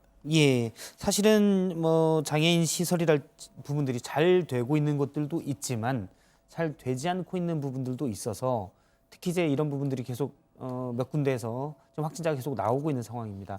특히 이제 계속 집단 생활을 하니까 더 위험해지는 거죠. 맞습니다. 알겠습니다. 교회도 지금 확진자가 좀 늘었습니다. 수원 생명샘교회에서 확진자가 6명이 나왔다고요? 네, 말씀하신 것처럼 수원에 있는 생명샘교회에서 확진자가 6명이 나왔습니다. 모두 23일 날에 예배를 받다는 공통점이 있는데요. 23일은 정세균 총리가 종교 활동을 자제해달라고 긴급 담화를 발표한 바로 다음 날입니다. 광주 양림교회에서도 확진자 3명이 나왔습니다. 모두 지난 1일 예배에 참석한 신도들입니다. 이 교회 담임 목사는 예배 안 드리냐고 문의하지 말아라. 교회에서 다 알아서 한다라고 교인들에게 이야기했었던 걸로 알려졌습니다. 이날 예배에 참석한 교인만 200명입니다. 대한의사협회에서는 앞으로 일주일이 중요하다면서 사회적 거리두기 운동을 제안한 상태입니다. 이번 주에는 더 많은 교회들이 이 운동에 동참했으면 하는 바람이 있습니다. 예, 지금 예배 사실 지난 23일도 3.1절 때가 제일 또 많은 사람들이 관심이 컸지만 23일도 정부에서 사람들이 많이 모이는 곳은 주의해달라, 특히 예배는 자제해달라라는 요청이 있었지만 여기에서 또 확진자가 나왔습니다. 어떻게 보십니까? 이번에 또 이제 주말이 다가오고 있으니까요. 지금 이제 그 신천지 대구교회 중심의 이제 유행은 어느 정도 이제 사그라들고 그 유행으로 인한 2차, 3차 감염자 또는 이렇게 이제 소규모 유행들이 이제 앞으로 계속 문제가 될 건데요. 예. 이제 한 1, 2주 정도 이제 사회적 거리두기와 같은 이런 노력들을 좀 기울인다라고 하면 지역사회 감염의 그 속도를 이제 상당히 늦출 수가 있거든요. 그런 부분들에 대해서 이제 방역 당국에 좀 잘 협조를 해주는 그런 모습이 보였으면 좋겠습니다. 예, 앞서 이제 뭐 대구 장애 성보 재활원의 경우는 대구의 사례인데요. 계속 뭐 수원 생명 샘교회도 마찬가지고 부산에 앞서 얘기한 학원도 마찬가지고요. 다른 대구 경북 이외의 지역에서도 이런 소규모 집단 감염 사례가 나오면 이 사례가 다시 지역사회에서 퍼질 가능성들도 크다 이렇게 볼 수 있지 않겠습니까? 네, 그렇습니다. 지역사회 감염이라는 게 이제 어디서 왔는지 감염 경로를 모르는 상태에서 이렇게 소규모로 이렇게 계속 생기다가 또 어떤 순간에 또 이제 신천지 대구교회 같은 상황이 벌어질 수도 있기 때문에 예. 방역 당국에서 그걸 우려하고 이제 그런 모임들을 자제시키고 이제 개별적으로 이제 사회적 거리두기를 이제 실천하라고 이제 권유를 하고 있는 거기 때문에 그런 것들이 지금 1, 2주간 굉장히 좀 중요한 상황이라고 볼 수 있습니다. 예, 지금 서울과 경기 모두 코로나19 확진자가 100명에 육박해 있는 상황입니다. 그래서 이분 보면 물론 이제 100명까지는 확인이 됐고 속도를 보면 인구 대비 속도를 보면 대구 경북보다는 훨씬 낮지만 아예 없다고는 지금 말할 수 없는 그런 상황이겠죠. 알겠습니다. 여기에서 다른 부분을 한번 짚어보도록 하겠습니다. 집배원들이 코로나19로 자가격리된 사람들에게 등기를 배달을 했는데요. 그런데 이 등기는 법무부가 자가격리자들은 출국을 하지 말아달라는 질병관리본부의 요청으로 이 출국 금지 통보를 하려던 겁니다. 이 내용 좀 짚어보도록 하죠. 네, 법무부에서 지난 3일까지 자가격리자 8,100명에게 출국 금지를 통보하는 등기를 발송했는데요. 이걸 확진자 집에 전달하는 집배원들은 관련 사실을 전혀 모르고 배달을 해온 겁니다. 등기는 특성상 본인이나 가족에게 직접 얼굴을 맞대고 전달을 해야 됩니다. 전국 집배원 노조에서 이에 대해서 강력하게 항의를 했는데요. 법무부는 노조의 주장을 받아들여서 비대면 방식으로 등기 송부 방식을 바꿨다고 이렇게 밝혔습니다. 우편물을 배송한 뒤에 도착 일시만 기록해서 법무부에 회신하도록 바꾼 겁니다. 예, 그러면 여기에서 이 사안에 대해서 집배원 노조 측의 입장이 있습니다. 잠깐 들어보도록 하겠습니다. 직접 법무부에 문제 제기를 했던 집배노조의 오현암 집배국장을 전화로 연결하도록 하겠습니다. 나와 계시죠? 네, 안녕하세요. 예. 집배노조 집배국장 오현암입니다. 예, 이 법무부가 발송한 출국금지 등기 우편물이 모두 13,000여 통이었다 이렇게 알고 있는데요. 현재는 어느 정도나 배달이 다 된 건가요? 예, 법무부에서 발송한 등기가 14,500여 통 되고요. 그리고 3일까지 8,100통 정도가 배송이 완료됐고, 특히 대구나 경북 지역에 집중된 걸로 파악하고 있습니다. 아무래도 자가격리돼 있는 사람들에게 보내야 되니까 자가격리자들이 많았던 대구 경북에 특히 많았군요. 네네. 등기 우편물이라면은 수취인이 내가 이걸 받았다라고 서명을 해야 되는 거지 않습니까? 그러다 보면 네, 직접 그렇습니다. 접촉을 할 수밖에 없는 곳이고요. 네. 예, 다 직접 접촉해서 서명까지 받고 본인에게 서명 받으면서 배달을 한 거군요. 등기 같은 경우는 이제 직접 접촉도 하지만 저희가 들고 다니는 그 장비나 예, 필기 도구를 같이 쓰게 돼 있어요. 예, 그리고 또 이제 문 앞에 그냥 놓고 오는 게 아니라 전해주고 관계값도 물어봐요. 혹시 이 사람과 관계가 어떻게 되냐 이런 대화가 오고 가는데 예, 굉장히 짧은 거리 한 30cm 정도의 거리에서 대화가 이루어지기 때문에 예. 좀 주의해야 할 필요는 있죠. 그러니까 자가격리자랑 꼭 직접 접촉하는 경우는 아니지만 어쨌든 가족이든 관계자들과 접촉을 하고 이 접촉의 거리가 30cm 이하로 무지 가까울 수 있다는 것이죠. 네, 그렇습니다. 알겠습니다. 이 수치 서명 받는 단말기 여기에 서명을 하게 되는데 자가격리된 본인이 서명하는 경우도 많지 않습니까? 그러면 이 단말기를 다른 사람이 네. 또 쓰게 될 수도 있고요. 네, 그렇죠. 이게 단말기 같은 경우도 문제고, 그리고 단말기에 이제 펜을 이용해서 서명을 하게 되는데, 예. 이제 뭐 아까도 말씀드렸듯이 관계값 물어보고 이런 대화하는 과정에서 비말이 튈 수도 있고, 이거를 또 이제 그 바로 옆집으로 배송을 가서 한 1, 2분 사이에 또 다른 집에 가서 또 저희가 서명을 받고 이게 계속 반복이 되거든요. 예. 그럼 그 집배원이 담당하는 구역의 주민들이 같은 도구를 이용해서 전부 다 이 서명을 하시는 거예요. 예. 일단 집배원 본인들도 그러니까 네. 자가격리돼 있다는 말은 위험도가 예. 있기 때문에 자가격리돼 있는 건데 그렇죠. 많은 예. 분들과 접촉을 하게 되면 집배원 본인분들도 위험해질 수가 있고 감염의 우려가 있고요. 또 단말기나 펜을 통해서 다른 데로 또 전염될 위험성도 있다는 말씀이시군요. 네, 그렇죠. 이제 주민분들이 나오실 때는 저희는 마스크를 하고 뭐 장갑도 끼고 있지만 예. 이 주민들이 나오실 때는 무방비 상태에서 그냥 나오시거든요. 예. 근데 이게 지역사회 감염까지도 이뤄질 수 있는 굉장히 좀 위험하다고 볼 수 있는 거죠. 이런 게. 예, 그렇군요. 사실 이게 좀 자가격리, 그러니까 접촉이 위험하기 때문에 방역당국에서 네. 자가격리를 하도록 한 건데 등기를 보내다 보면 네. 받았다는 확인을 받아야 돼서 이 격리자들과의 접촉이 일어날 가능성이 커지게 되는 상황이 됐습니다.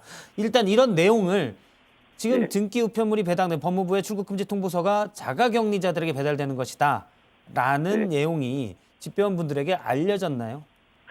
아니요. 전혀 알려지지 않았고요. 저희 조합원의 제보로 알게 됐는데 예. 전혀 이런 그 뭐 방역 당국이나 아니면 뭐 중대본에서 전혀 정보 제공이 없어서 저희 집배원분들은 이 누가 누군지 모르는 불안한 상태에서 배달을 하고 있다고 볼 수 있죠. 예, 그렇군요. 그러면 만약 알려졌다라면 보다 더 좀 조심도 하고 그랬을 텐데 그럴 상황도 아니었군요. 네네, 그렇죠. 알겠습니다. 대구 경북에 특히 많이 배달을 했던 집배원분들은 좀 불안해하고 계시다고요. 일단은 저희가 국가 비상사태 때 뭐 라돈 침대 등 뭐 이런 비상사태 때 저희 집배원분들이 많이 움직이시는데 이 본인이 불안하다기보다도 저로 인해서 이 지역이 감염될까 아니면 저로 인해서 우리 가정이나 지인들이 감염이 될까 갔다 온 거를 몰랐었기 때문에 뭐 그런 불안이 더 큰 거예요. 자기 본인보다도. 예. 그런 불안함을 많이 느끼고 있는 것 있더라고요. 예. 그럼 이런 우편물을 직접 만나서 PDA 단말기에 서명을 받지 않고 전달할 수 있는 방식, 뭐 다른 방식들은 없습니까? 충분히 있고요. 이게 중등기 제도라고 해서 뭐 접수 단계에서부터 그 배달 직전까지는 이제 모든 기록이 남고 이제 등기와 준하는 이런 비슷한 그 내용의 등기가 있는데 그게 준등기라고 하는데 준등기요?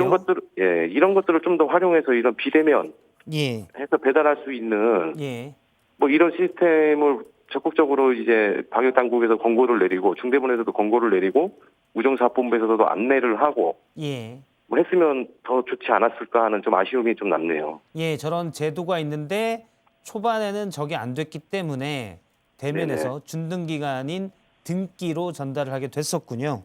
네네. 알겠습니다. 혹시 이후에 이 문제 제기된 다음에 법무부의 조치가 좀 달라졌습니까? 네, 저희가 문제 제기를 했었고요. 근데 하는 과정에서 법무부 태도도 그렇고 우정사업본부 태도도 굉장히 미온적이었고 저희 입장에서는 굉장히 시급한 상황이었는데 왜 법무부 쪽에서는 왜 노동조합이 이거를 나서냐 우리는 기간하고 논의를 하고 있다 뭐 이런 얘기를 전해 들었어요. 뭐 그런 얘기 굉장히 좀 붕괴를 했었는데 어쨌든 문제 제기를 해서 지금은 중단이 된 상태고 이제 법무부에서 이거를 다시 준등기로 아까 제가 말씀드렸던 준등기로 발송하는 작업을 하기로 결정을 했습니다. 알겠습니다. 일단 준등기, 그러니까 등기, 직접 대면을 해야 되는 등기가 집배원분들에게 또 위험할 수가 있기 때문에 바뀌었고요. 앞으로 많은 분들도 이런 부분을 참조를 했으면 좋겠습니다. 오늘 말씀 고맙습니다. 네, 감사합니다. 예, 교수님께 잠깐 마지막으로 하나 좀 여쭤볼게요. 집배원분들은 사람 만나서 전달하고 물론 만나지 않는 방금 들은 준등기 방식이 있는데 대부분 이제 이전까지 공공서류나 이런 분들은 등기로 배달되지 않습니까? 사실 위험도가 좀 높았다고 볼 수 있겠네요. 네, 그렇죠. 그 같이 사용하는 그런 뭐 펜이나 예. 그런 그 기계나 이런 것들을 통해서 이제 충분히 다른 사람한테 이제 전파시킬 수 있는 위험이 있는 그런 상황이었기 때문에 저건 이제 개선을 해야 되는 게 맞습니다. 교수님이 계속 강조하신 게 사실 감염 우려는 마스크도 중요한 역할을 할 수 있지만 감염 우려에 대한 방어책으로 사실은 손이 제일 위험하다라고 강조를 많이 해주시지 않았습니까? 그래서 네, 여러 사람이 같이 만질 수 있는 물건들 이런 부분들은 특히 좀 주의를 해야 하고 그런 일 자체를 좀 안 만드는 게 낫지 않겠습니까? 예, 맞습니다. 그 이제 결국은 대부분의 일상생활에서의 감염은 손을 통해서 이제 입이나 코로 들어오기 때문에 예. 이제 여러 사람이 같이 공유하는 그런 물건이나 이제 그런 환경에서 대부분 이제 감염되게 되고요. 지금 이런 경우도 이제 그런 사례 중에 하나가 될 수도 있기 때문에 앞으로 이런 상황이 벌어지지 않았으면 좋겠습니다. 예, 알겠습니다. 일단 교수님 말씀 여기까지 듣도록 하겠습니다. 고맙습니다. 예, 신혜원 기자와 조익신 기자 얘기도 여기까지 듣고요. 계속해서 준비한 영상과 취재 기자들을 연결해 새로 들어온 소식들을 들어보고 계속 이어나가도록 하겠습니다.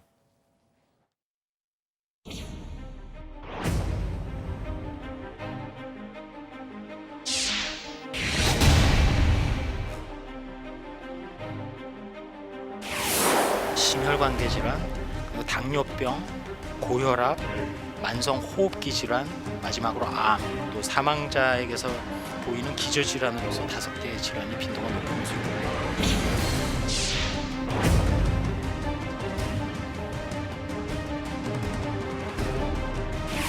추경 규모는 총 11조 7천억 원 규모이고 만약의 경우 더 필요한 대책이 필요할 경우에는 그 이상의 대책도 진짜 그 3시간을 기다려가지고 내가 몇 장 받아왔는데 사람 몇천 명이 오잖아요. 이게 잘못된 거야, 이거. 나이 많은 사람들은 살기 힘들어요, 이게.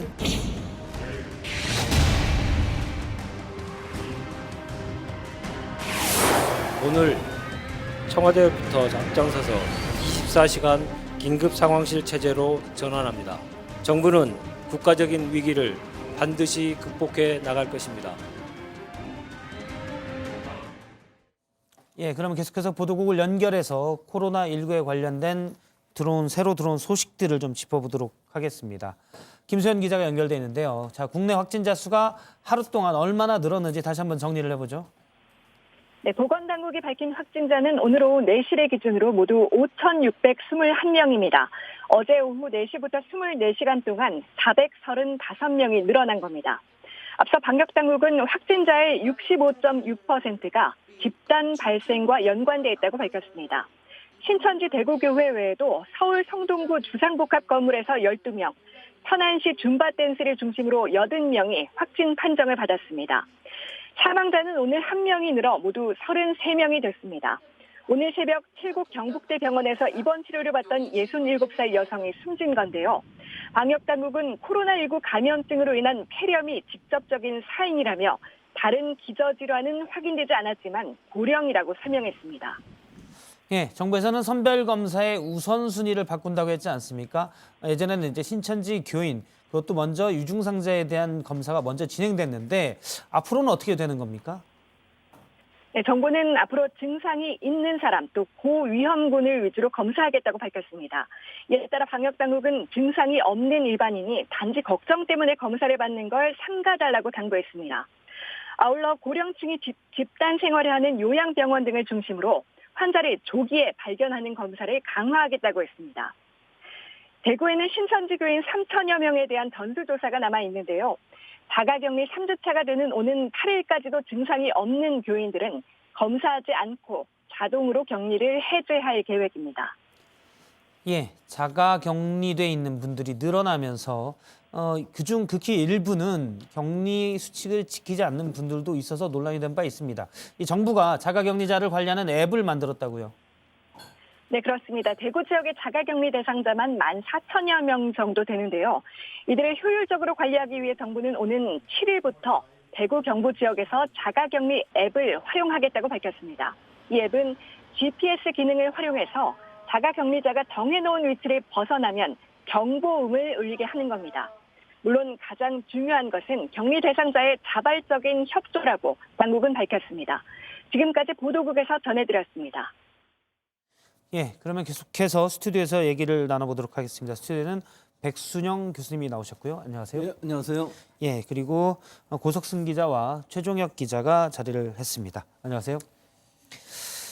네, 고석승 기자한테 먼저 좀 물어볼게요. 앞서 이제 김수현 기자로부터도 들었는데 추가된 확진자 수 다시 한번 정리를 해보죠. 네, 오늘 0시 기준으로 확진 환자 숫자가 5,328명이었습니다. 그런데 오후 4시 발표에서 293명이 늘면서 현재까지 누적 확진 환자 숫자는 5,621명입니다. 어제 오후 4시를 기준으로 하면 435명이 증가했습니다. 예, 오늘 방역당국이 이 집단 감염 비율에 대해서 통계를 냈던데 이것도 한번 짚어보죠. 네, 그렇습니다. 오늘 오전 발표를 기준으로 해서 전국적으로 약 65.6%의 확진 환자가 집단 감염과 연관이 된 사례로 확인이 됐다고 합니다. 그러니까 경북 청도 대남병원 사례나 신천지 대구교회 또 서울 성동구 아파트 사례 등처럼 한 공간을 중심으로 여러 사람에게 전파가 된 그런 사례가 그 정도 수치라는 건데요. 구체적으로 보면 신천지 대구교회 관련 확진 환자가 2,992명이고요. 충남 천안 운동시설 관련 확진 환자가 80명, 또 부산 온천교회 관련이 35명, 서울 성동구 주상복합아파트 관련 확진 환자가 12명 등입니다. 그리고 이 집단 감염 외에 기타 산발적인 발생 사례 또는 조사 분류 중인 사례가 약 34.4%입니다. 예, 지금 65%가 집단 감염과 연관이 돼 있다 이렇게 얘기를 하고 있습니다. 여전히 이제 좀 두 가지 부분을 체크할 수가 있겠는데요. 그러니까 집단 감염과 연결이 됐다는 것은 여러 명이 한꺼번에 감염돼 있기 때문에 그 위험도도 커지지만 또는 산발적으로 그러니까 감염 경로를 알기 어려운 산발적인 감염은 상대적으로 적다 이렇게 볼 수도 있지 않겠습니까? 근데 사실은 이 65% 이것도 원래 예. 감염원은 우리가 모르고 그 2월 18일 날 예, 예. 31번 환자가 나오면서 이 환자의 원래 감염원은 몰랐지만 이 신천지 내에 굉장히 많이 퍼졌다는 걸 알았고 예. 매일같이 2배씩 올라가다 거의 800명 넘어까지 정점을 찍으면서 그 다음에도 줄지 않고 있거든요. 예. 이 증가세, 확진자 증가세 증가세가요? 자체는 줄지 않고 있기 때문에 아직도 예. 정점을 못 찍었는데 다만 다행인 것은 이 65%라는 이 사람들은 그 이후에 감염원들은 다 알기 때문에 예. 우리가 신천지만을 집중적으로 확진을 해서 이 사람들을 잘 격리하고 치료를 하면은 일단은 큰 불은 껐다고는 볼 수가 있죠. 그리고 다 예. 됐으니까 이제 앞으로는 이 신천지 신자들의 옆으로 이제 그 감염을 시킨 지역사회 전파가 얼마나 일어났느냐 그것들을 측정하는 게 이제 문제겠고요. 신천지 교인이 뭐 가족 또는 가족이라든지 친구를 그 만났을 때 친구들이 이제 조금씩 한 이것들이 상당히 많아서 지금 나오는 확진자들을 보면은 이 신천지보다 대구 시민이 좀 더 많다고 그러거든요. 대구의 일반 시민 대구의 일반 시민이 숫자상으로 더 많다고 그러는데 아직도 그 보도에서는 그럼 몇 명이나 했을 때 이 일반 시민들이 이렇게 많이 나왔나 하는 부분이 없어서 그 부분은 확실치는 않습니다만 일반 보건 방역 당국에서는 일반 시민이지만 교인의 가족이나 예. 뭐 친척일 가능성이 주변에 있다. 있는 가능성들이 예. 많고 그분들이 지금 더 많이 나온다. 왜냐하면 예. 진단 자체를 그쪽을 더 많이 하는 상황으로 갔으니까 그렇고 예. 또 하나의 문제는 이제 대구 경북 이외의 지역에서 신천지랑 관련 있는 사람들이 반이라면 예를 들어서 서울 수도권 같으면 토탈에서 200명 정도 넘거든요. 예. 근데 그 중에 한 100명 정도는 신천지와 관련이 있는데 나머지 100명 정도는 우리가 잘 모르는 부분들이 있어서 예. 그 모르는 그 감염원 불명한 사람들을 과연 이 지자체들에서 얼마나 잘 찾아가서 잘 격리하고 진단하고 또 치료할 수 있는지 이 부분이 문제가 될 수 있는 것이고요. 또 하나는 그 요양원에서 이제 자꾸 생기는데 예. 그 요양원에서 생기는 부분이 신천지랑 관계 없는 부분으로 생기는 게 있어요. 대부분은 예. 뭐 신천지 교인의 대부분은 그런데 예. 이렇게 있지만 아닌 경우도. 부분들이 있기 때문에 그것이 만약에 다른 또 요양원 같은데 원인 불명일 경우에 다른 요양원 예. 은평성모병인 경우 굉장히 잘 처리가 됐습니다. 맨 확진자가 처음에, 추가로 늘진 않았고요. 맨 처음이 이동하는 그 침대를 이동하시는 분이 감염됐었는데 간병인이 감염됐어요. 간병인은 아니고 이성 요원이라고 그럽니다. 예. 아, 예. 이성 요원이 감염됐는데 그 위에 환자라든지 여러 명이 감염은 됐지만 결국은 막아졌거든요. 환자들 안에서 쭉 이렇게 퍼지진 않았습니다. 그래서 잘 처리가 됐는데 문제는 아직까지도 다시 못 열고 있다는 건 이제 이건 문제가 의료 공복이 생길 수 있는 게 있는 것인데 아직 어떻게 해서 열어야 되는지 그건 잘 모르겠습니다. 하여튼 이런 산발적인 것들이 나오는 것은 우리가 뭐 불 끌 때 잔불 처리라고 할 수 있기 때문에 가능한 한 방역 당국보다도 시도 지사들이 잘 해서 지금 잘 하시고 계시는 것 같아요. 예. 좀 심하다시피 아주 적극적으로 해서 선제적으로 하면은 그 부분은 어떻게 잘 처리가 된다면은 전체적으로 우리나라가 청정 국가가 될 수 있고 예. 뭐 일본이나 미국 같은 건 전혀 틀렸으니까 지금 봐선 방역 자체를 포기하고 있거든요. 예. 그러니까 우리는 청정국가가 되고 나머지 나라들은 제 생각으로는 좀 입국 금지도 한번 해보면 좋지 않겠나 그런 생각도 드는 게 예, 뭐 예. 불가능하겠습니다만은 미국인 입국 금지 이런 걸 우리가 한번 할 수 있는 꿈을 가지고서 이 예. 바이러스를 한번 이겨봤으면 예. 좋겠습니다. 어쨌든 신천지 교인들이 어느 정도 확진자 증가세가 잠잠해지고 일반 시민들에서 많이 퍼지지 않으면 우리가 이걸 잘 이겨낼 수 있다 이렇게 말씀하신 거고요. 그런데 지금 비슷한 얘기가 이제 정세균 총리도 오늘 했습니다. 일단 정세균 총리가 오늘 아침 회의에서 2, 3일 내 변화를 기대한다라고 했습니다. 일단 기대를 얘기했는데요. 대구에서 중대본을 꾸려서 지금 정세균 총리가 내려가 있지 않습니까? 이 2, 3일 내 변화가 있을 것이다. 어떤 근거로 얘기를 했습니까? 네, 지금 뭐 중대 본부장을 맡아서 방역 작업을 진두지휘하고 있는데요. 정세균 예. 총리가 대구에서 오늘 같은 경우에도 지금 확진자 수가 500명이 넘었다라는 점을 좀 거론을 했습니다. 자, 이렇게 하루에 500명이 넘는 확진자가 나온 것이 일주일 가깝게 진행이 되고 있다라고 설명을 했고요. 자, 그러면서도 확진자 추이에 대해서는 말씀하신 것처럼 앞으로 2, 3일 내에 조금 변화가 있지 않을까 기대해 본다라고 덧붙였습니다. 사실 뭐 정세균 총리가 구체적인 의학적 근거는 언급하지 않았는데 이렇게 얘기를 합니다. 이 정부와 지자체의 노력 그리고 의료진의 헌신 그리고 국민들의 협조와 응원을 보면 이 상황을 반드시 극복할 수 있다고 확신한다라고 강조를 했는데요. 그러니까 뭐 사회적 거리두기, 잠시 이 주변 사람들과 좀 서로 떨어져서 지내는 시간을 갖는 등의 이 국민들의 자발적인 좀 예방 대응을 예. 좀 당부를 한 걸로 보입니다. 그러니까 뭐 의학적 근거라기보다는 우리가 열심히 방역을 하면 예방을 하면 변화를 기대할 수 있다라는 걸로 들립니다. 자, 부족한 병실 문제도 계속 언급되고 있는데 정 총리가 이에 대해서도 한마디 했죠. 네, 지금 그 정부에서는 생활치료센터 확보 작업을 좀 이어가고 있잖아요. 그 작업이 좀 원활하게 진행이 되고 있다라는 점을 강조를 했는데 직접 한번 들어보시죠. 정부와 지자체, 민간, 대학 그리고 군의 적극적 협력으로 생활치료센터 확보에도 속도를 내고 있습니다. 아마 이런 속도라면 지금까지 병실 부족 또 치료센터의 확보 부족 때문에 걱정하던 상황을 마감할 수도 있을 것 같습니다. 네, 정부에 따르면 현재 대구에서 이 병원이나 방금 말씀하신 이 생활치료센터에 입소하지 못하고 대기 중인 환자가 약 2,300명이라고 합니다. 정세균 총리 오늘 기자 간담회도 열었는데요. 자, 이 자리에서 현재까지 병실이 약 2,300실 그리고 생활치료센터가 2,900실 등 약 5,000명 이상을 수용할 수 있는 병실 그리고 시설을 확보했다라고 밝혔습니다. 또 환자가 더 늘어날 것에 대비를 해서 예비 시설을 포함해서 한 6,000여 실 정도를 확보하는 방안을 추진하고 있다라고 밝혔는데요. 다만 추가 확진자가 지금 500여 명씩 매일 늘고 있는 등의 이런 추이가 잦아들지 않는다면 방금 교수님도 말씀하셨지만 하루 증가세 자체가 지금 꺾이지 않고 있는 상황이잖아요. 그러다 보니까 예. 향후 이렇게 모든 수용자를 확보할 수 있는 시설을 좀 낙관할 수는 없지 않겠느냐라는 비판도 비판 섞인 지적도 나옵니다. 예. 문재인 대통령 역시 이 점을 좀 강조를 했는데요. 지금 대구와 그리고 민간이 보유한 시설을 최대한 활용하라라고 지시를 했고요. 가능한 한 모든 시설을 동원해서 생활치료센터로 사용을 하고 또 정부와 지자체가 함께 또 힘을 모아야 한다라고 당부를 했습니다. 예, 교수님께 좀 몇 가지 여쭤보도록 하겠습니다. 생활치료 시설을 지금 처음에 이제 중앙연설에 160실 확보했고요. 추가로 삼성연수원 등을 확보를 했는데 6,000실까지 확보를 할 계획이다라고 했습니다. 일단 이 정도면 됩니까? 예, 이 숫자 자체로는 충분한데요. 지금 생각해 보면 우리가 좀 간과하고 있는 부분이 2월 18일 이후로 31번 환자 이후로 폭증했는데 처음 예. 며칠간은 사실은 2배로 올랐다고 그래도 10명에서 20명, 20명에서 40명 이렇게 늘었지만 2월 말로 가면서는 아주 굉장히 몇백 명씩 늘어났거든요. 예. 이 사람들이 만약에 80%가 완치된다 그러면 일단 격리 해제되는 환자들도 많이 나올 겁니다. 그럼 그만큼 병실이 줄어들 수 있는 것이 필요한 예. 거죠.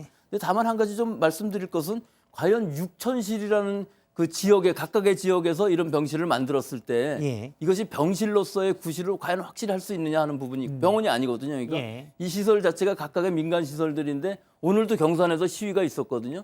이게 우한에서부터 귀국한 교민하고는 다릅니다.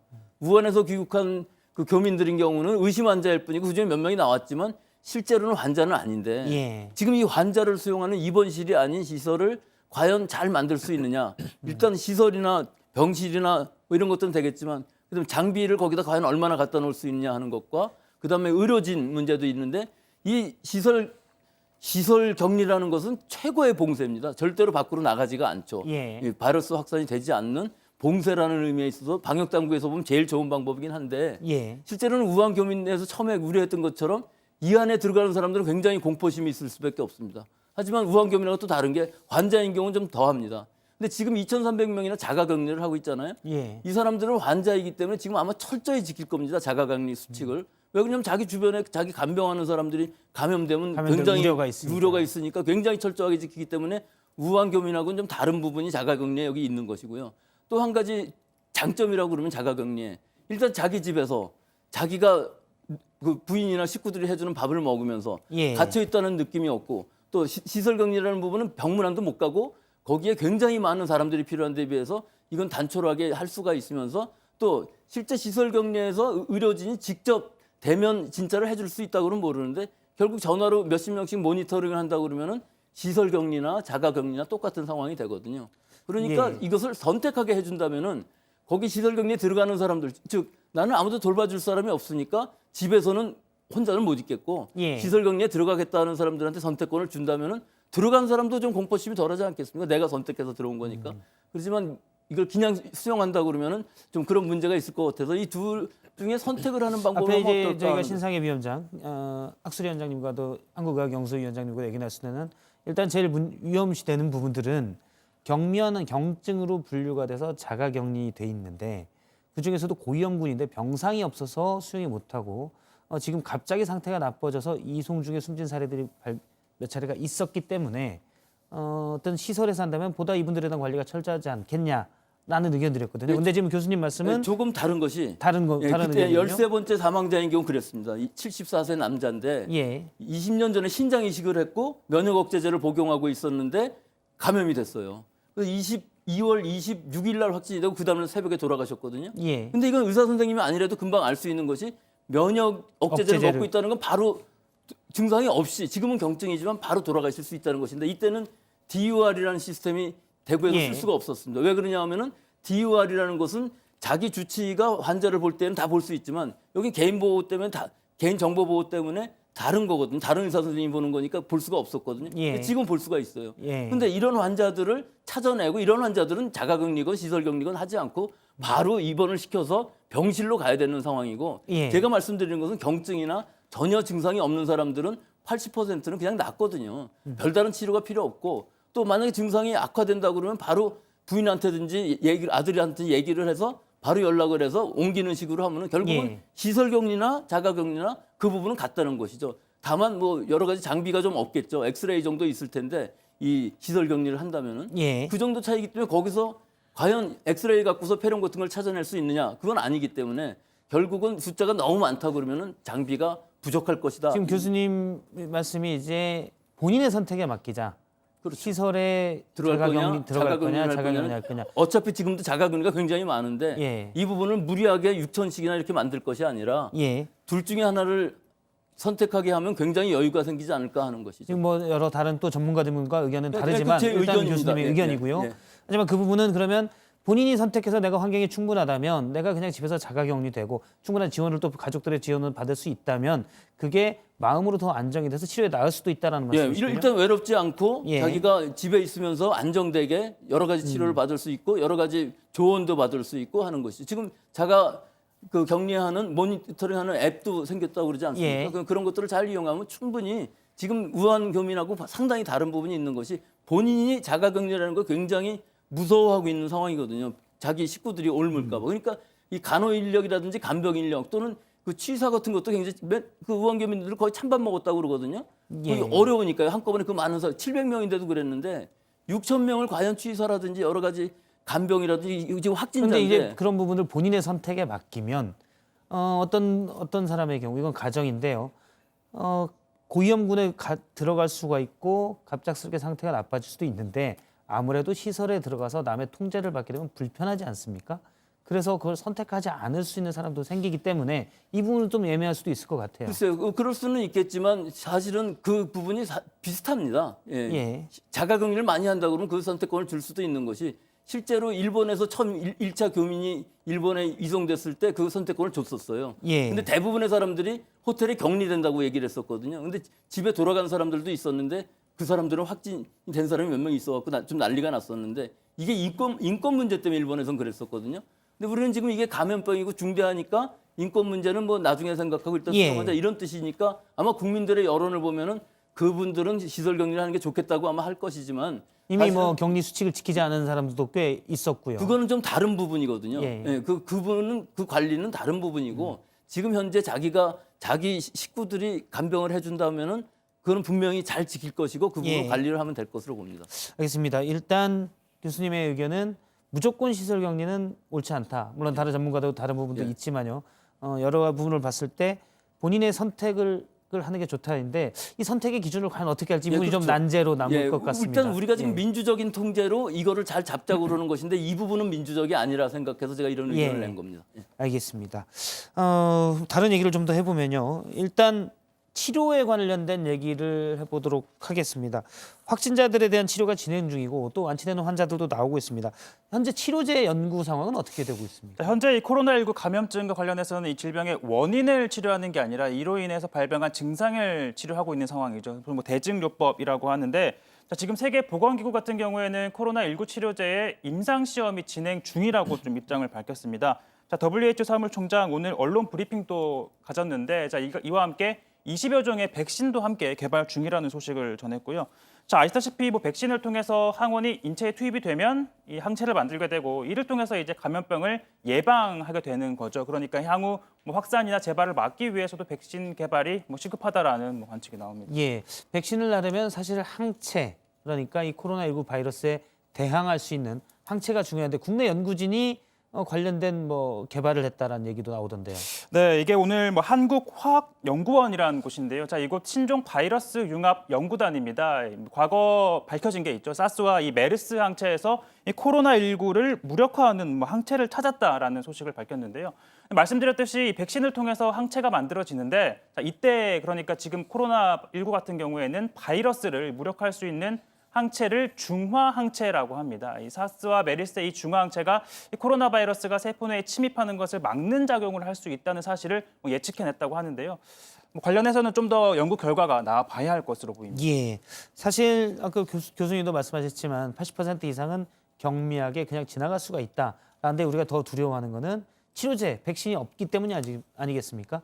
지금 뭐 언제쯤 이게 나올 것으로 그러니까 보고 이게 계십니까? 지금 치료제랑 백신의 개념을 약간 혼동하시는 분이 있는데 지금 조금 말씀하신 거에 좀 제가 잡아드릴 부분은 이것이 치료제라는 것은 바이러스를 억제하는 게 치료제고요. 죽이지는 못합니다. 대증 치료가 아니라 치료제라는 것은 이 바이러스가 갑자기 증식을 하게 되면은 상태가 굉장히 나빠져서 빨리 사망할 수가 있기 때문에 폐렴으로 가는 것을 막아주는 역할을 하는 것이 항바이러스제거든요. 근데 여러 가지 후보 물질들이 지금 있어요. 근데 지금 개발하는 것은 벌써 늦은 것이 바이러스의 이 항바이러스제라는 것은 효과가 문제가 아니라 이 부작용이 더 문제가 될 수 있습니다. 따라서 그 부작용을 실험하려면은 결국은 시간이 너무 많이 걸려서 이 사태를 막을 수가 없습니다. 그래서 지금까지 알려져 있는 약들 중에서 뭐 항바이러스제로서는 칼레트라라든지 이런 HIV 단백질 분해 요소 억제제거든요. 거기에 이제 더 좋은 게 임상실험 허가를 받은 것이 렘데시빌이라는 약이 있는데 이것이 미국에서 개발돼 갖고 칼레트라가 안 듣는 미국 1번 환자한테 해봤더니 잘 듣더라 하고 논문을 냈어요. 근데 태국 환자하고 2명하고 해서요.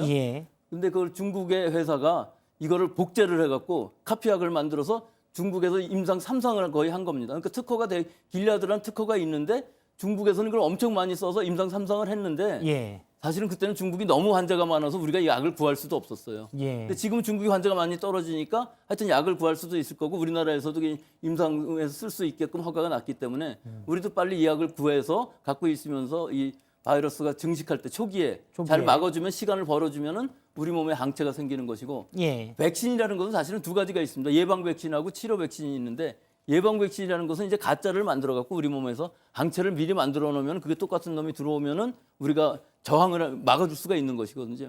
근데 이것도 문제가 뭐냐면은 일단 안전성이 더 문제입니다. 효과보다도. 그러면은 동물 모델이 있어야 돼요. 근데 지금 동물 모델이 많이 개발되고 있어요. 쥐긴 쥐인데 사람의 세포를 가지고 있으면서 이 바이러스가 감염돼서 나타날 수 있다. 그러면은 거기다가 백신을 주게 되면 미리 백신을 주게 되면은 항체가 생기고 그다음에 임상 실험을 할 수 있기 때문에 될 수가 있는데 지금 현재로 봐서는 이것이 시간 문제이기 때문에 5, 6개월 안에는 이것이 다 할 수가 없습니다. 그래서 앞서 이제 교수님 말씀하신 중에 중국에서 그러니까 미국이 개발한 약제를 카피약을 만들어서 워낙 환자가 많으니까 사실 뭐 급하고요. 그래서 임상 3상을 해본 경험이 돼버리는. 해봤는데 부작용에 대한 결과는 아직까지 없지만 부작용은 보고를 안 한 아직은 안 된 거죠. 근데 그 이약이 원래는 그 에볼라 약을 치료제로 개발이 된 약인데 에볼라가 치료제로서는 상업성이 없습니다. 에볼라 환자가 없기 때문에 뭐 약이 팔 수도 없는 것이고요. 그래서 미국에서 임상 2상을 했었어요. 코로나 환자들, 가벼운 감기 환자들 한 50명 놓고 해봤더니 사실은 효과가 상당히 좋았거든요. 그러니까 일반적인 바이러스의 억제제로서는 굉장히 각광을 받을 수 있는 후보 물질이 될 수 있는 약이 원래 있었습니다. 그런 약들이. 이때 알겠습니다. 하지만 부작용을 검증하는 데까지는 시간이 필요하다는 말씀이시죠? 아니죠. 중국에서 이미 했고 우리도 벌써 임상 승인을 했기 때문에 우리는 케이스가 그렇게 많지 않았는데 요새 많이 생겨서 결국은 우리나라에서도 이걸 써볼 수 있고 그 임상 데이터가 아마 앞으로 나올 수 있을 것입니다. 예, 그럼 아까 또 시간이 많이 걸린다고 하셔서 그거는 왜 이것들은 지금 부작용이 큰 문제가 안 되는 것이 일단은 개발이 됐고 임상 2상까지 다 같은 약이고 중국에서도 그 많은 사람들을 했는데 일단 뭐 사망하는 그런 부작용이 없었기 때문에 우리도 임상 시험으로서 쓸 수 있으면서 한번 이게 트라이라고 시도를 해볼 수 있는 약으로 된 것이죠. 시도를 해볼 수 있는 약은 현재 있다. 있습니다. 예, 알겠습니다. 일단 뭐 잘 돼서 그 전까지 확산세를 어떻게 막느냐가 중요한 부분일 테고요. 알겠습니다. 이런 얘기도 있습니다. 신종 코로나 바이러스 또 교수님이 이제 바이러스 전문가시기 때문에 코로나 바이러스가 호흡기 세포나 폐세포를 공격한다라는 얘기도 있습니다. 그러니까 기존 코로나 바이러스랑 좀 다르다라는 얘기가 있던데요. 많이 다릅니다. 메르스나 사스 같은 경우에 상당히 많이 있었고요. 이것이 호흡 부전이 갑자기 일어나는 이유가 중추신경계를 침범해갖고 사실 뇌까지 가서 호흡사를 망가뜨려서 급성으로 호흡 부전이 생기는 경우들이 많이 있었거든요. 근데 이걸 잘 설명할 수 있는 것이 사실은 미국에 있어서 지금 독감입니다. 미국에 3천만 명 정도가 감염이 됐는데 거의 한 2만 명 정도가 죽었다고 그래요. 사망했는데 여기서 중요한 부분은 이 독감 바이러스는 어린아이들도 이 뇌병변이 일어날 수가 있어요. 근데 이 사스나 메르스나 뭐 이런 것들은 이상하게 코로나 바이러스는 나이 어린 사람들은 이런 일이 일어나는 일이 없고 사실은 고령자, 기저질환 환자들이 이런 호흡 부전이 갑자기 일어나는 것이 이 중추세포, 중추신경계를 침범하고 뇌까지 가는 이 바이러스의 경로가 있다는 것이 보통은 코로 감염되는 것들이 그런 경우를 많이 나타낸다. 그런 것들이 역학적으로 나와 있기 때문에 우리나라에서 사망하시는 분들이 급성으로 호흡 부전이 일어나는 경우들이 있거든요. 그게 그렇게 설명이 되는데 좀 다른 것은 독감은 진짜로 어린아이들도 걸리는 데 비해서 이거는 그렇지는 않다는 것이 좀 많이 다른 점이죠.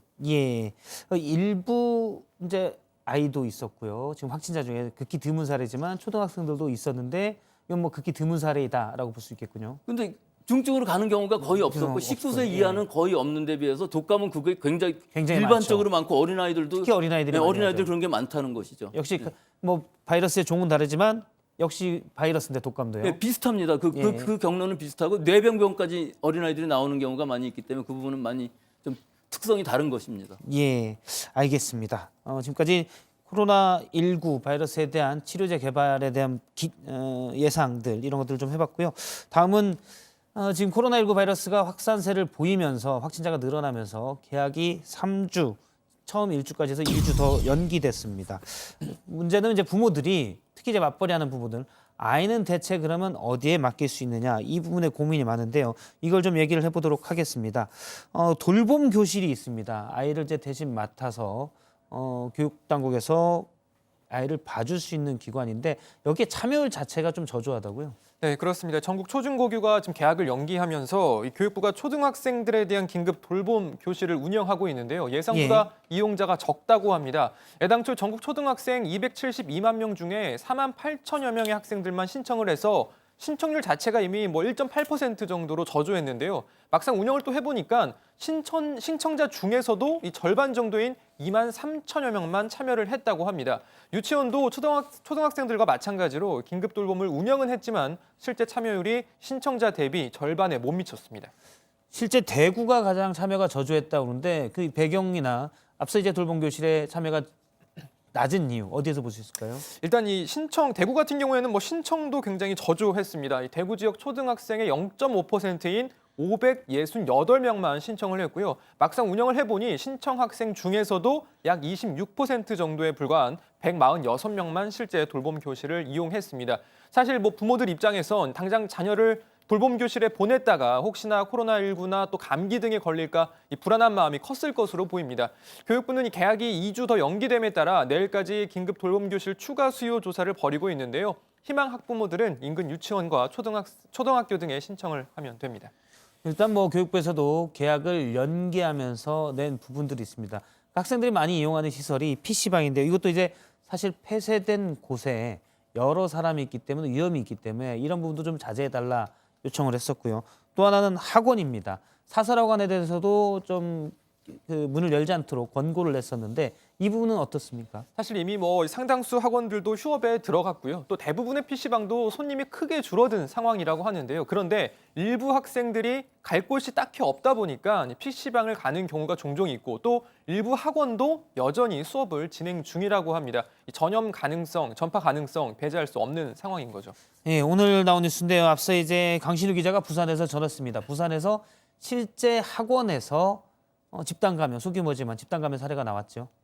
그렇습니다. 부산 진구의 한 학원에서 4명이 확진 판정을 받았습니다. 가장 먼저 학원 강사가 확진 판정을 받았고 그 뒤에 학원 원장 그리고 학생 1명이 확진 판정을 받았습니다. 그리고 오늘 학원에서 수업을 들은 또 1명의 학생이 확진 판정을 받은 겁니다. 예, 지금 학원에서 4명이 확진 판정을 받았습니다. 강사가 받았고 원장, 학생. 근데 학생이 또 다른 학원을 만약 가게 되면 그 학원에서 또 위험성이 있고요. 전염 위험성은 PC방이나 학원 같은 부분도 사실 좀 위험성이 크다고 볼 수 있죠. 그 예배라는 이 공간은 막 찬송가도 부르고 통성기도도 하고 그래서 여러 가지 비말이 나올 수 있는 데 비해서 예. 이런 학원이라든지 이런 데서 학생들이 뭐 많이 떠들고 그래서 나온 건 아니지만 일단은 밀폐된 공간 안에서 이 공동으로 같이 쓰는 기구들이 많다는 표면적으로 많은 간접 접촉이 일어날 수 있는 확률이 있기 때문에 예. 굉장히 더 위험할 수 있다는 것이죠.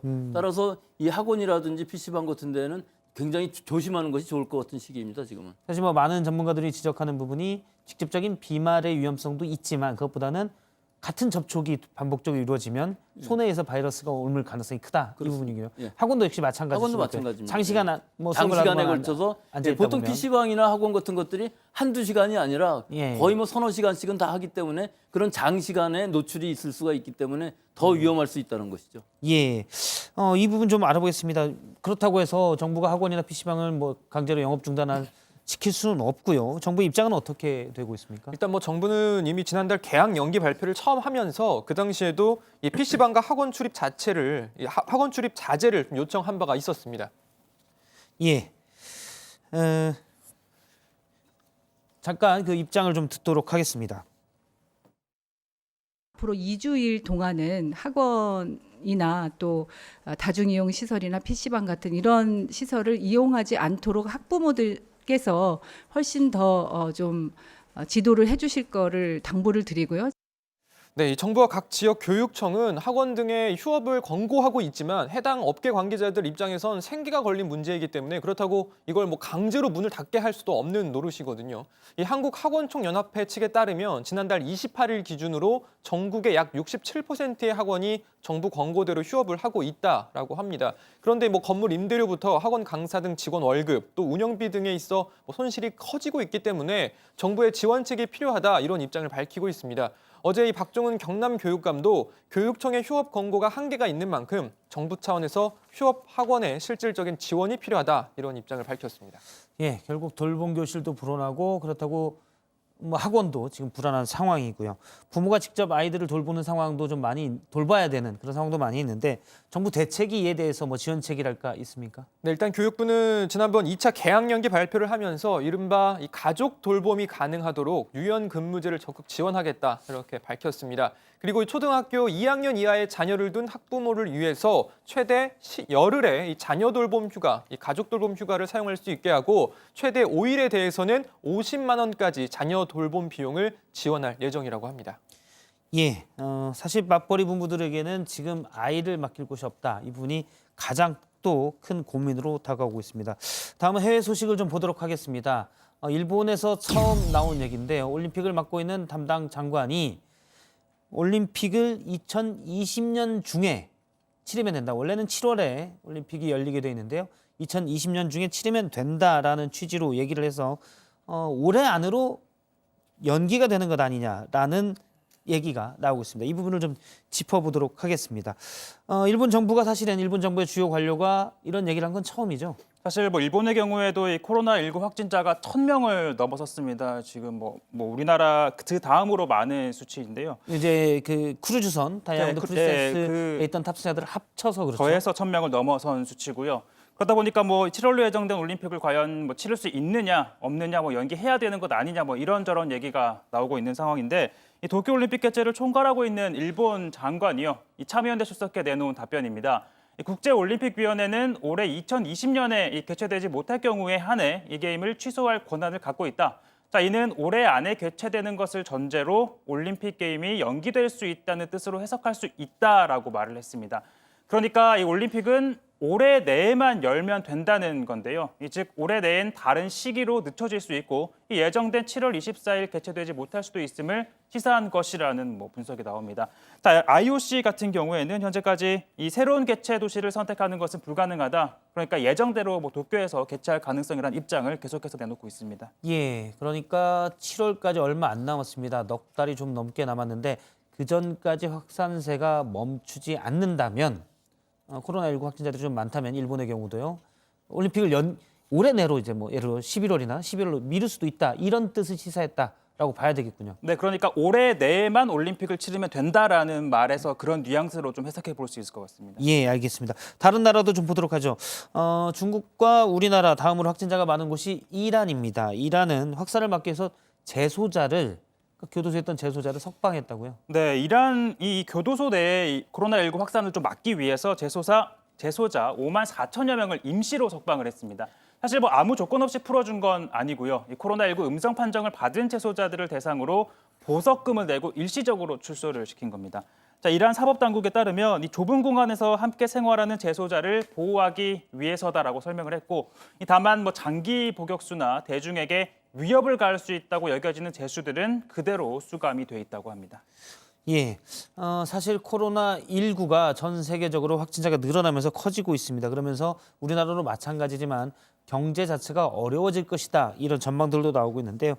미국이 전격적으로 금리를 대폭 내렸습니다. 자, 우리나라 같은 경우에는 지금 추경안을 내일 제출할 예정이다라고 하면서 좀 경제 위기에 좀 대응하는 측면을 정부에서 지금 취하고 있는데 미국 같은 경우에는 연방준비제도가 현지 시간으로 3일 이 기준금리를 0.5%포인트 내렸습니다. 통상 0.25%포인트씩 조정하는 일명 그린스펀의 베이비 스텝이라는 원칙에서 벗어나 0.5%포인트를 내린 그야말로 B컷이라고 하는데요. 예. 자, 이에 따라 미국의 기준금리가 1.5에서 1.7%에서 이 금리 인하에 따라 1.0에서 1.25%로 내려가게 됐습니다.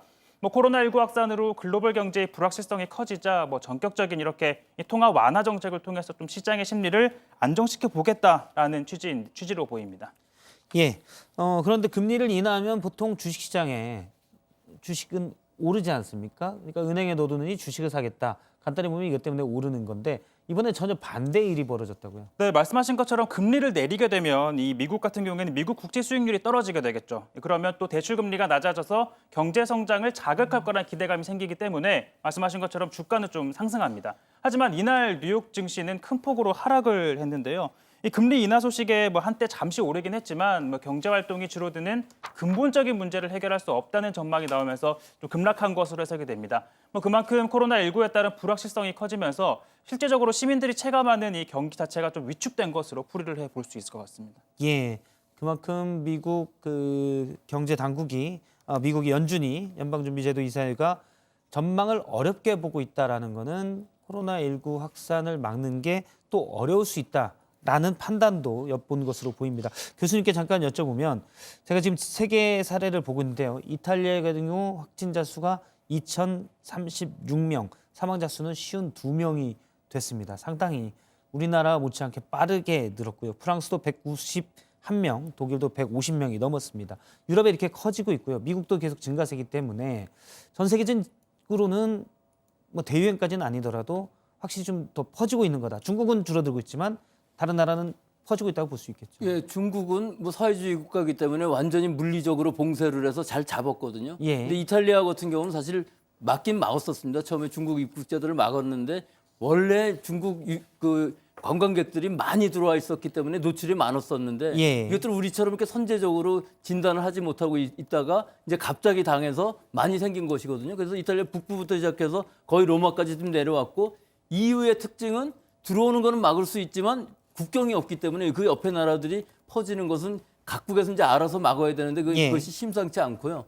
미국의 경우는 너무 의료보험이 잘 안 돼 있어갖고 가서 진단조차를 받을 수 없는 이런 상황이라 아마 정부에서 뭐 7조 원인가 풀어갖고서 전체적으로 진단을 할 거라고 생각하고 일본인 경우는 아예 방역을 포기한 상황입니다. 예. 거의 진단을 하지 않고 있는 상황이기 때문에 확진자가 나오면 어려우니까 아예 못 가게 합니다. 진단을. 또 사망을 해도 폐렴으로 사망한 것이지 진단을 안 해버리면은 숫자가 줄어드는 이런 상황입니다. 알겠습니다. 마지막으로 한 가지만 더 짚어보도록 하죠. 계속 시민들 어려웠던 거는 마스크인데요. 정부가 오늘 추가 대책을 내놨죠. 네, 민주당과 정부, 청와대 오늘 이번 사태 대응을 위해 마스크 수출 물량을 거의 줄이고 주말 생산까지 독려해서 공급 물량을 추가 확보하기로 했습니다. 마스크 배분의 공정과 효율성을 높이기 위해서 중복 구매를 막고 줄서기를 최소화하는 방안을 모색하기로 했는데요. 의약품 안전 사용 서비스 이 DUR이라고 하는 이 정보를 확보 공유하고 그 대상에 마스크를 포함해서 관리하는 방법을 제시했습니다. 그러니까 의약품 구매 때와 마찬가지로 신원 확인 등을 거쳐서 마스크를 구매하도록 하고 중복 구매를 차단하겠다라는 겁니다. 예, 마스크를 누가 언제 샀는지 각 약국에 나오도록 한 시스템입니다. 예, 오늘 여기까지 얘기를 듣도록 하겠습니다. 고맙습니다. 예, 고맙습니다. 네, 뉴스스포츠 3부 준비한 시간은 여기까지고요. 계속해서 특집 뉴스룸에서 코로나19 확산세에 대한 뉴스 전하도록 하겠습니다. 시청해주신 여러분 고맙습니다.